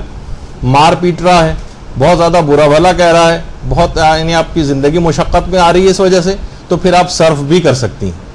یعنی اس کو پلیٹ میں لا کر بھی دے سکتی ہیں، لیکن وہ بہت حالت مجبوری والا مسئلہ ہے. لیکن آپ صرف اتنا کر سکتی ہیں، ایسے افراد کے لیے کھانا بنا کر رکھ دیں، وہ نکالیں خود آ کے، ان کو کھانا نکال کے اس طرح سرو کیا جاتا ہے باقاعدہ، اس طرح سے نہیں کیا جا سکتا. تو یہ ایک اہم مسئلہ تھا، عام طور پر گھروں میں چیزیں پیش بھی آ جاتی ہیں، تو اس وجہ سے یہ بتانا ضروری تھا. اچھا بہت سارے افراد آپ نے دیکھا ہوگا کہ دکاندار حضرات یا کیشیئر حضرات جو ہوتے ہیں، وہ اکثر یہ ہوتا ہے کہ رقم گننے کے لیے یا ورقوں کو پلٹنے کے لیے انگلی کو زبان سے تر کرتے ہیں، اس کے بعد پھر نوٹ گنتے ہیں، پھر انگلی زبان تر کرتے ہیں نوٹ تاکہ صحیح طرح سے گن سکیں. تو کیا اس عمل سے کوئی روزے پر فرق پڑتا ہے؟ یہ بھی اکثر سوال لوگ پوچھتے ہیں. تو اس سے بھی کوئی فرق نہیں پڑتا، روزہ بالکل صحیح رہتا ہے. اپنی انگلی کو زبان سے تر کر کے پھر ان چیزوں میں استعمال کرنا اور بار بار اس طرح سے زبان پہ انگلی لگانا، اس کی اجازت ہے. اسی طرح سے بہت سارے افراد یہ بھی پوچھتے ہیں کہ کیا روزے دار جو ہے خوشبو دار جو ہے ٹوتھ پیسٹ استعمال کر سکتا ہے؟ شاید وہ احرام وغیرہ سے ریلیٹڈ دماغ میں کوئی مسئلہ ان کے ہو. تو بہرحال خوشبودار ٹوتھ پیسٹ بھی استعمال ہو سکتا ہے حالت روزہ میں، اس میں کوئی ممانعت نہیں ہے. بس یہ کہ حلق کے اندر کوئی چیز نہیں جانی چاہیے. ٹوتھ برش اگر کوئی شخص کر رہا ہے تو اس کی احتیاط اس کو کرنی پڑے گی. اسی طریقے سے روزے کی حالت میں جو ماؤتھ واش وغیرہ استعمال کی جاتے ہیں، مثلا منہ سے بو آ رہی ہے، اگرچہ وہ خدا کو بڑی پسندیدہ ہے، لیکن بہرحال یہ کہ ہم اس بو کا خاتمہ کرنا چاہتے ہیں اور کوئی ماؤتھ واش استعمال کر رہے ہیں، تو کیا اس کی اجازت ہے؟ جواب ہے کہ جی ہاں، اس کی اجازت ہے، ماؤتھ واش استعمال کیا جا سکتا ہے. اسی طریقے سے کوئی جو ماؤتھ فریشنر ہوتے ہیں اسپرے ٹائپ کی جو ہوتے ہیں وہ بھی کیے جا سکتے ہیں. ایئر فریشنر نہ کیجیے گا, وہ ماؤتھ فریشنر الگ سے بھی آتے ہیں. تو بہرحال اس میں بھی کوئی حرج نہیں ہے, سوائے اس کے کہ بس حلق سے کوئی چیز نیچے نہیں اترنی چاہیے. وہ جو آپ نے پچھلی دفعہ نہیں ہے, وہ بھی مسئلہ بھی میں نے پچھلی دفعہ بیان نہیں کیا تھا, آئندہ آگے آئے گا. تو اگر حلق سے کوئی چیز نیچے نہیں اتر رہی ہے تو آپ نے دیکھا کہ غرارے کی بھی اجازت مل رہی تھی, منہ میں کوئی چیز ڈالنے کی بھی اجازت ہے, کلی کرنے کی بھی اجازت ہے, ماؤتھ واش استعمال کرنے کی بھی اجازت ہے, ٹوتھ پیسٹ استعمال کرنے کی بھی اجازت ہے, کوئی بھی ماؤتھ فریشنر استعمال کرنے کی بھی اجازت ہے. ہر لحاظ سے بالکل ٹھیک ہے, بس حلق سے کوئی چیز نیچے نہیں جانا چاہیے. پھر ایک مسئلہ یہ بھی آتا ہے خواتین کے اعتبار سے کہ دیکھیے کیا خواتین جو اپنے روزوں کو ناقص نہیں کرنا چاہتی, یہ نہیں چاہتی کہ بھئی ہم اپنے روزوں کو قضا کریں, کیا وہ گولیاں کھا کر اپنی ماہانہ عادت کو روک سکتی ہیں تاکہ ہم اس میں ماہ مبارک میں پورے روزے رکھ لیں اور بعد میں پھر ہمیں قضا نہ کرنا پڑے اور اپنے پیریڈز کو روک لیں گولیاں کھا کر؟ تو جواب ہے کہ جی ہاں, اس کی بھی اجازت ہے, اس کی اجازت ہے. عورتوں کو اجازت ہے کہ اس طرح سے ماہانہ عادت کو روک کر اپنے روزے کو پورا کر سکتی ہیں. اس میں کوئی حرام پہلو یا اس طرح کا کوئی پہلو وہ نہیں آتا. اچھا, پھر ایک مسئلہ ایک یہ بھی ہے کہ دیکھیے یہ بات یاد رکھ لیجئے کہ مسافر سفر میں نہ یہ رمضان کا کوئی روزہ رکھ سکتا ہے, نہ کوئی ادا روزہ رکھ سکتا ہے, نہ کوئی قضا روزہ رکھ سکتا ہے, نہ کوئی مستحبی روزہ رکھ سکتا ہے, نہ کوئی کفارے کا روزہ رکھ سکتا ہے. مسافر سفر میں خواہ وہ سفر کتنا ہی آرام دہ کیوں نہ ہو, اس کو اس بات کی اجازت نہیں ہے کہ وہ سفر میں روزہ رکھے, سوائے ایک صورت میں کہ مدینے میں جو حاجت کے روزے رکھے جاتے ہیں, صرف وہ اگر کسی کے قضا روزے اس پر باقی بھی ہیں تب بھی مدینے میں حاجت کے روزے رکھ سکتا ہے. اور کچھ علماء کہتے ہیں کہ نظر کر کے بھی اپنے اوپر روزوں کو واجب کیا جا سکتا ہے, وہ الگ ایک اختلاف ہے جو کہ فی الحال اس کی تفصیل میں ہم نہیں جا رہے. لیکن ایک دماغ میں یہ چیز بہرحال یہ بات دماغ میں رہے کہ حالت سفر میں مسافر نہ رمضان کا روزہ رکھ سکتا ہے, نہ ادا, نہ قضا, نہ مستحب, نہ کفارے کا کوئی سا بھی روزہ نہیں رکھ سکتا, سوائے ایک دو مقامات ہیں جو بھی میں نے بتائے. اچھا, اگر کسی شخص کے مثلاً 5 روزے ہی پچھلے سال کے قضا باقی ہیں اور اگلا رمضان شروع ہونے میں 5 ہی دن رہ جائیں, تو کیا اس کو سفر کرنے کی اجازت ہے؟ کیا کچھ بات چیت ہونے لگی ہے میں خالی. یعنی اگر کسی شخص پر کچھ قضا روزے باقی ہوں پچھلے سال کے, تو آپ نے سنا تھا کہ اس کو اگلے سال سے پہلے رکھ لینے چاہیے, 5 ہی دن بالفرض رہ گئے, کیا اس کو اس بات کی اجازت ہے کہ 5 دن رہ گئے لیکن اس نے اپنے سفر کر کے, سفر میں تو آپ کو پتہ ہے روزے نہیں رکھے جا سکتے, اس سہولت سے فائدہ اٹھا لیا؟ تو علماء یہ فرماتے ہیں کہ جی ہاں, اس کے باوجود بھی یہ سفر کر سکتا ہے. یعنی اس پر سفر کرنا حرام نہیں کہ بھئی 5 ہی روزے رہ گئے تھے, تم اپنے سفر کو آگے کبھی انجام دینا, رمضان کے بعد کرنا, ابھی تو تم یہ پچھلے روزے رکھو, کیونکہ تم سفر میں روزہ نہیں رکھ سکتے ہو تو اپنے وطن میں رہتے ہی روزے مکمل کرو. علماء فرماتے نہیں یہ واجب نہیں, وہ سفر کر سکتا ہے, بس یہ ہے کہ اس کو کفارہ تاخیر دینا پڑے گا. اس بات کا اس کو خیال کرنا پڑے گا. اچھا, ایک بات اور بیان ہو جائے ابھی مستحب روزے کے سلسلے میں, کیونکہ ہم متفرق روزے بیان کر رہے ہیں یار, متفرق مسائل. کیا مستحب روزے میں میزبان کی اجازت لینا ضروری ہے؟ تو جواب ہے کہ جی ہاں, یہ مستحب ہے کہ انسان اپنے میزبان کی اجازت لے. اگر کسی کے یہاں مہمان گیا ہوا ہے تو میزبان سے اجازت لے کہ میں اگلے دن روزہ رکھ لوں. وہ اجازت دے دے تو روزہ رکھ لے, اجازت نہ دے تب بھی رکھ تو سکتا ہے, لیکن بہرحال اس کی بات پہ عمل کرنا زیادہ بہتر. یعنی مستحب ایک حکم ہے کہ میزبان سے مہمان مستحب روزہ رکھنے کی اجازت دے, لیکن یہ کہ 10 روز سے زیادہ کسی جگہ پہ آ گیا ہے وہ, اور یہاں پر اپنا وطن بھی ہے مثلاً, اور کسی بھائی بہن کے گھر رہنے گیا ہوا, تو یہ نہیں کہ ان سے جا کے اجازت لے رہا ہے, وہ کہیں گے کہ نہیں وہ رکھنے کی ضرورت نہیں, تو ہم رمضان کے روزے بھی چھوڑ دیں. یہ فقط مستحب روزے کی بات ہو رہی ہے. رمضان کے جو واجب روزے ہیں یہ تو اس میں کوئی اجازت ہو وغیرہ کا مسئلہ نہیں ہوتا. اور ویسے ایک معلومات کے حوالے سے بات عرض کر دوں کہ صوم الوصال ایک روزہ کہلاتا ہے. 2 روزے پے در پہ اس طرح سے رکھنا کہ درمیان میں کوئی افطار نہ کیا جائے, یہ اس طرح سے روزے رکھنا یہ حرام ہے. صوم الوصال حرام ہے. 2 روزوں کو اس طرح سے ملا دینا آپس میں کہ درمیان میں افطار نہ کیا جائے. تو کہیں کسی کتاب وغیرہ میں پڑھیں تو آپ کو یہ ہو کہ صوم الوصال کسے کہا جاتا ہے. اچھا بہت سارے افراد ایسے ہوتے ہیں جو عمومی زندگی میں روزے رکھتے آ رہے ہیں، روزے رکھتے آ رہے ہیں، روزے رکھتے آ رہے ہیں. اب کیا ان افراد کو اب یاد نہیں آ رہا ہے کہ ہم نے کوئی روزے، ہمارے پچھلے کوئی قضا روزہ ہم پہ ہے بھی یا نہیں؟ تو کیا ذمہ داری؟ یہ کچھ نہ کچھ احتیاطاً روزے پھر بھی رکھ لے.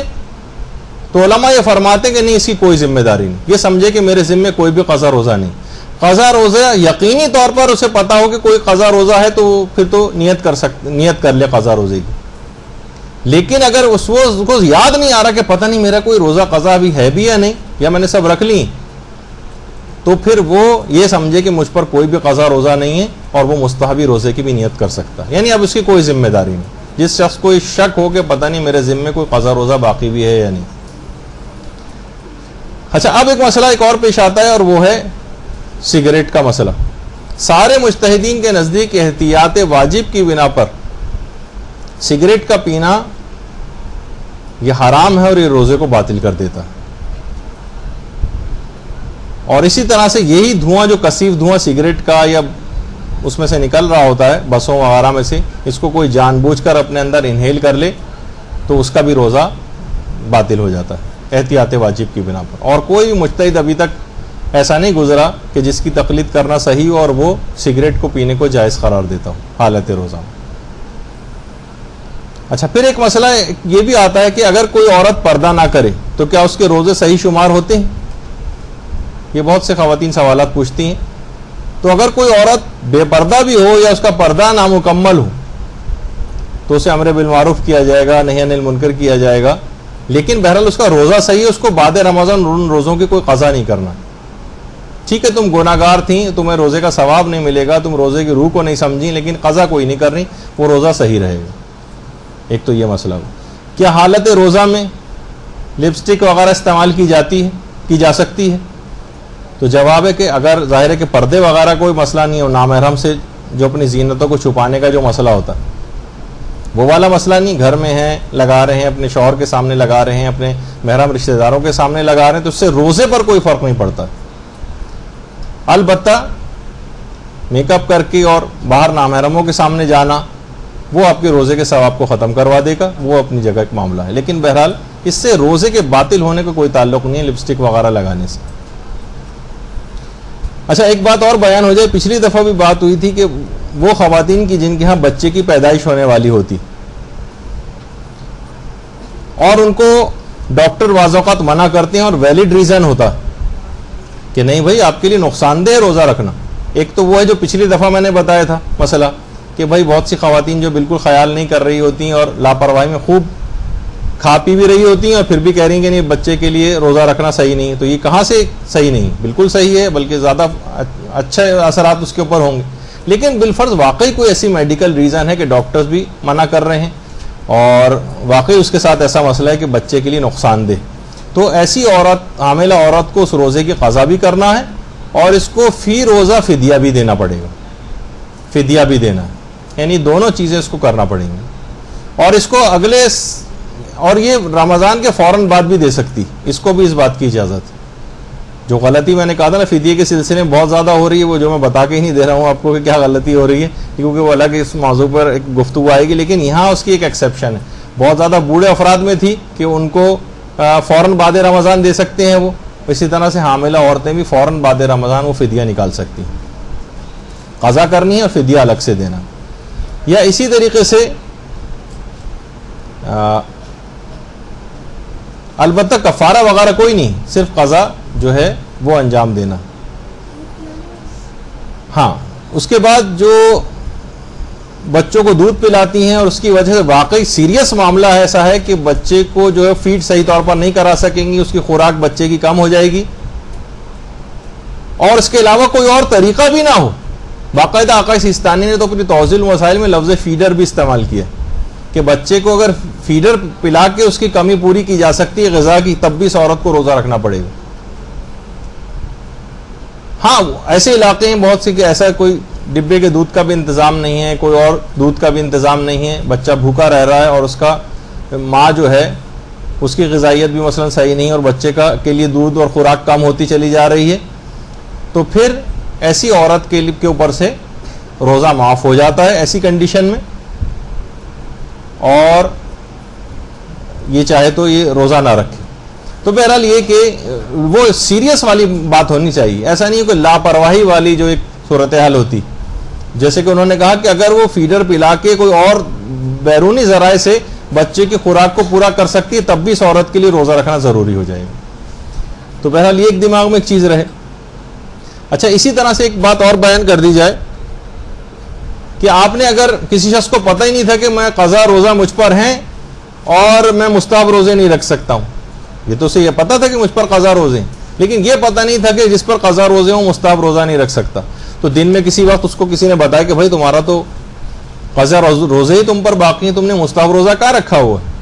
تو کیا یہ کر سکتا ہے کہ اپنی نیت کو قضا روزے کی طرف پلٹ دے؟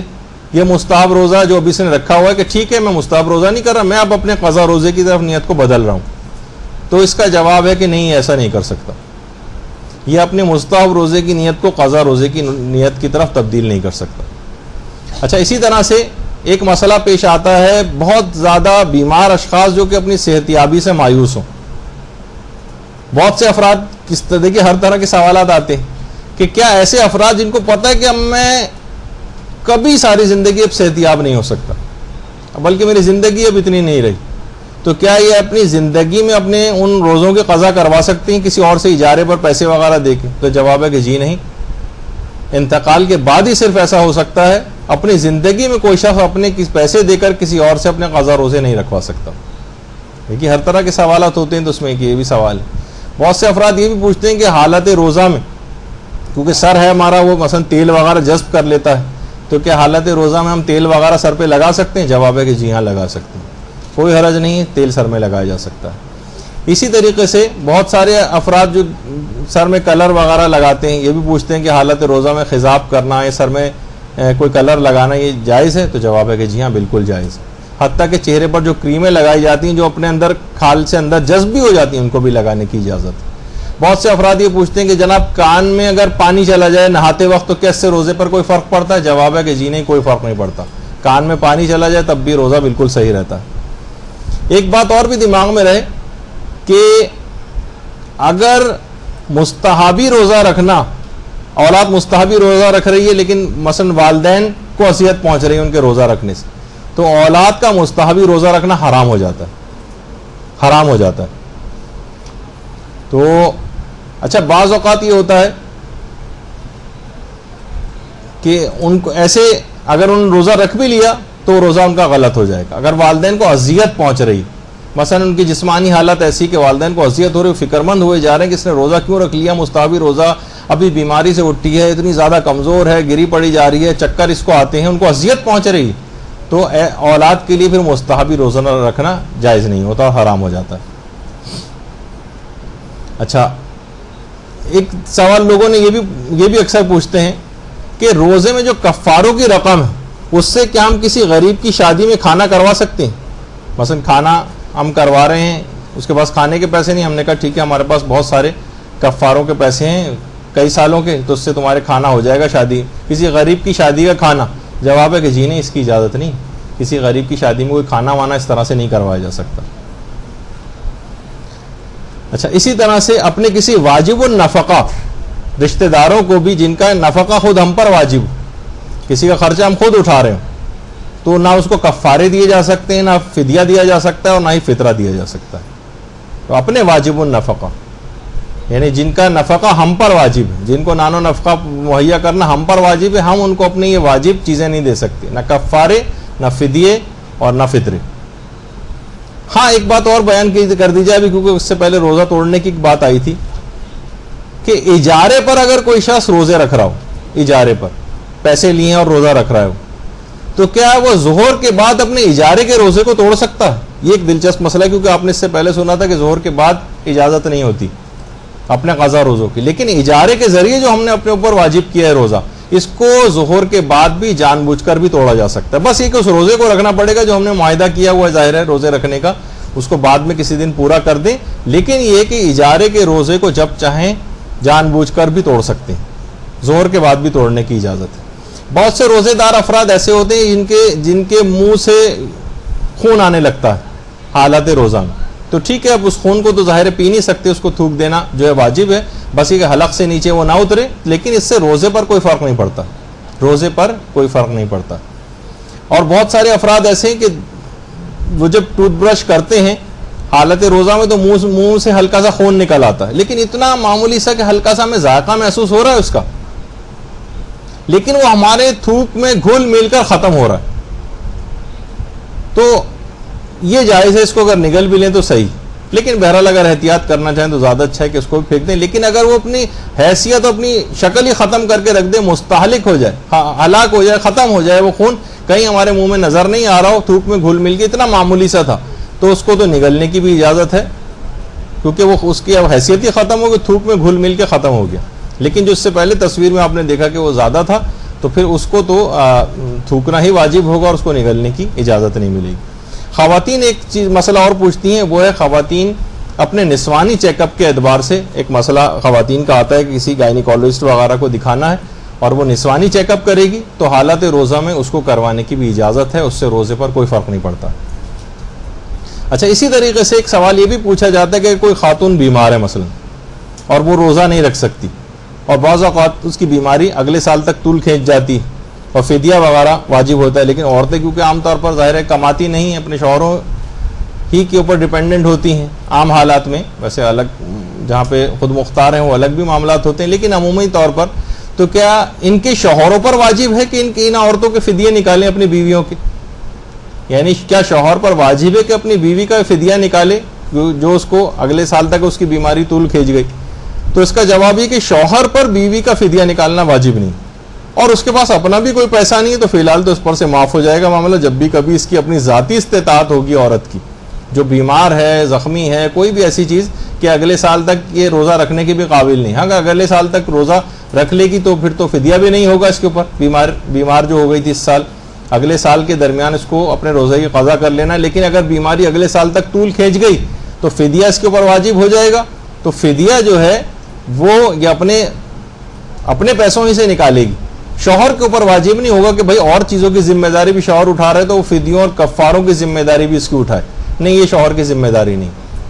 ہاں شوہر دینا چاہے، اس کا اتارنا چاہے، وہ ایک الگ مسئلہ ہے، لیکن واجبات و حرام کی بات کر رہے ہیں، اور اس کے اوپر اگر اپنی ذاتی استطاعت نہیں ہے تو اس پر فی الحال ساقط بھی ہو جائے گا، پھر جب کبھی استطاعت آئے گی تو اس کو وہ فدیہ دینا پڑے گا۔ اچھا، جو ابھی ہم نے کہا کہ قضا روزے اس کو رکھنے پڑیں گے اپنے، جس نے جان بوجھ کر روزہ چھوڑا اور کفارے کے روزے بھی رکھنا ہوتے ہیں، تو کیا اس میں کوئی تقدم و تاخر ہے کہ پہلے یہ قضا روزے رکھے پھر کفارے کے رکھے، یا اس کا الٹا بھی کر سکتا ہے؟ تو جواب ہے کہ جی ہاں، بالکل اجازت ہے، ان دونوں کا آپس میں کوئی تعلق نہیں، چاہے پہلے قضا رکھ لیں پھر کفارے کے رکھیں، چاہے پہلے کفارے کے رکھ لیں پھر قضا رکھ لیں، دونوں طرح سے اس کی اجازت ہے۔ اچھا، اب ایک چیز اور بھی ہے، ایک سوال ہے کہ اگر کسی شخص پر رمضان کا کوئی قضا روزہ ہے تو کیا وہ نظر کا روزہ رکھ سکتا ہے؟ یہ ایک سوال، یعنی کوئی نظر کر کے اپنے اوپر واجب کر لے، اس پر قضا رمضانوں کے، پچھلے رمضانوں کے قضا روزے بھی اس کے اوپر ہیں،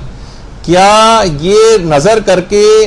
اپنے اوپر کوئی اور روزہ واجب کر سکتا ہے؟ میرا فلاں کام ہو گیا تو میں وہ روزہ رکھوں گی، جبکہ تمہارے اوپر اپنے پچھلے رمضانوں کے قضا روزے بھی ہیں۔ تو آقا سیستانی اور امام خمینی فرماتے ہیں کہ ایسے شخص کو نظر نہیں کرنی چاہیے روزے کی، جس پر اپنے قضا رمضان کے روزے موجود ہوں، اس کو نظر نہیں کرنی چاہیے نظر کر کے اپنے اوپر روزہ واجب کرنے کی۔ البتہ جو اور مراجع ہیں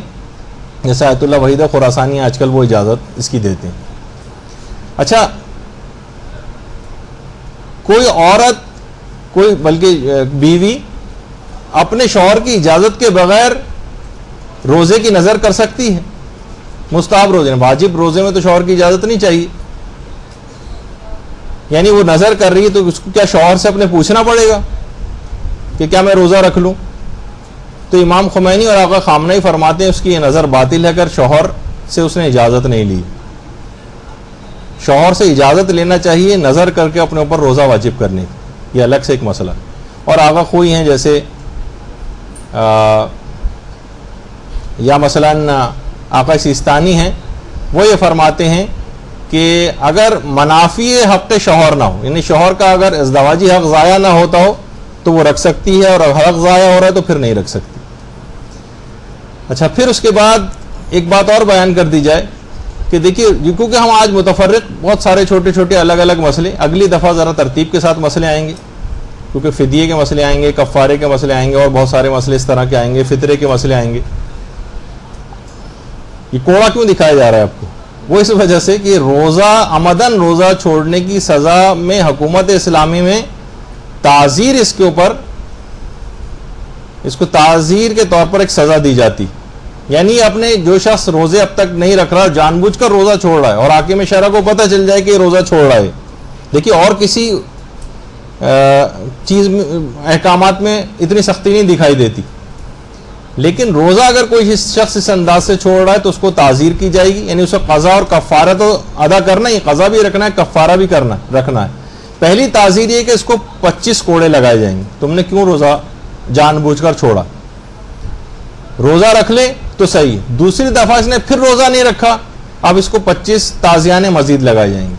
اچھا، تعزیر میں یہ ہوتا ہے کہ حاکم شرع کم اور زیادہ کر سکتا ہے اس کی حالت کو دیکھتے ہوئے. موٹا تازہ ہٹا کٹا ہے تو کہے گا ٹھیک ہے 35-40 بھی لگا دو، یعنی حاکم شرع کو اجازت ہے. لیکن یہ کہ اس کی جسمانی حالت کو دیکھتے ہوئے لیکن اتنا نافرمان. تو یہ اب دیکھیے، میں فقہی مسئلہ بتا رہا ہوں، اگرچہ قابل عمل اب تک نہیں ہوتا ہے آج کل، تو حاکم شرع کو تو خیر اس بات کی اجازت ہے کہ تعزیراً کم اور زیادہ کوڑے کر سکتا ہے. تیسری دفعہ بھی اس نے اگر توبہ نہیں کی، باز نہیں آیا اور جان بوجھ کر اس نے اپنے روزوں کو چھوڑا، تو پھر اسلامی حکم یہ ہے کہ یہ قتل کیا جائے گا. لیکن بہرحال حکومت اسلامی کو نہ صرف کسی شخص کو اجازت نہیں ہے، صرف حکومت اسلامی کو، جس کو پتہ چل جائے کہ اس شخص نے بلا عذر شرعی جان بوجھ کر جو ہے روزے کو چھوڑا، اور جہاں قوانین اسلام کا نفاذ اس طریقے کا ہو اور وہاں پہ امپلیمنٹ ہو رہی ہوں یہ چیزیں، حاکم شرع کی حکومت ہو اور یہ یقینی ذرائع سے اطلاع مل جائے، تو پھر یہ ایک اسلامی حکم وہاں پر آ جاتا ہے. اچھا، اب ایک مسئلہ، بس آخری مسئلہ یہ ہے، اس کے بعد تو اتنا وقت بھی ہمارے پاس نہیں بچے گا. اگر کوئی شخص یہ جو 60 روزے رکھنے کا مسئلہ تھا کہ جو شخص جس نے اپنے جان بوجھ کر روزے چھوڑے ہوں وہ 60 روزے رکھے یا 60 مسکینوں کو کھانا کھلائے. اب اگر کسی شخص میں 60 روزے رکھنے کی ہمت نہیں، بھائی ہم سے نہیں رکھے جاتے، رکھنے ہوتے تو ہم ایک ایک ہی نہ رکھ لیتے اس کے اندر کہ ایک کے بدلے 60 روزے رکھ رہے ہیں، اور نہ اتنے پیسے ہیں کہ 60 مسکینوں کو کھانا کھلا سکیں. تو سب سے پہلی بات تو علماء یہی کہتے ہیں کہ جب آپ اتنے کمزور تھے تو آپ کو اللہ میاں سے ٹکر لینے کی کیا ضرورت تھی؟ یعنی نہ آپ 60 روزے رکھ سکتے ہیں، نہ 60 مسکینوں کو کھانا کھلا سکتے ہیں، اور اللہ کی مخالفت کر کے اس سے جو ہے ٹکر لینے چلے ہیں، اس کے قانون کی مخالفت کر کے. تو چلیں بہرحال نہ 60 روزے رکھ سکتے ہو، نہ 60 مسکینوں کو کھانا کھلا سکتے ہو، تو پھر بس وہی ہے جو اس سے پہلے بیان ہوا تھا کہ اپنی حیثیت کے مطابق صدقہ دے دیں، اپنی حیثیت کے مطابق، اور ایک استغفار کر لیں سچے دل سے، تو پھر کوئی مسئلہ نہیں رہے گا. لیکن بعد میں کبھی اگر ادائیگی آپ ان چیزوں کی کر سکیں گے، 60 مسکینوں کو کھانا کھلانے کے آپ کے پاس پیسے آ گئے، یا 60 مسکینوں یا 60 روزے رکھنے کی ہمت آپ کے اندر پیدا ہو گئی، تو آپ کو روزے رکھنے پڑیں گے، مسکینوں کو کھانا کھلانا پڑے گا. لیکن اگر یہ دونوں چیزیں نہیں کر پاتے تو آیت اللہ خامنئی خاص طور پر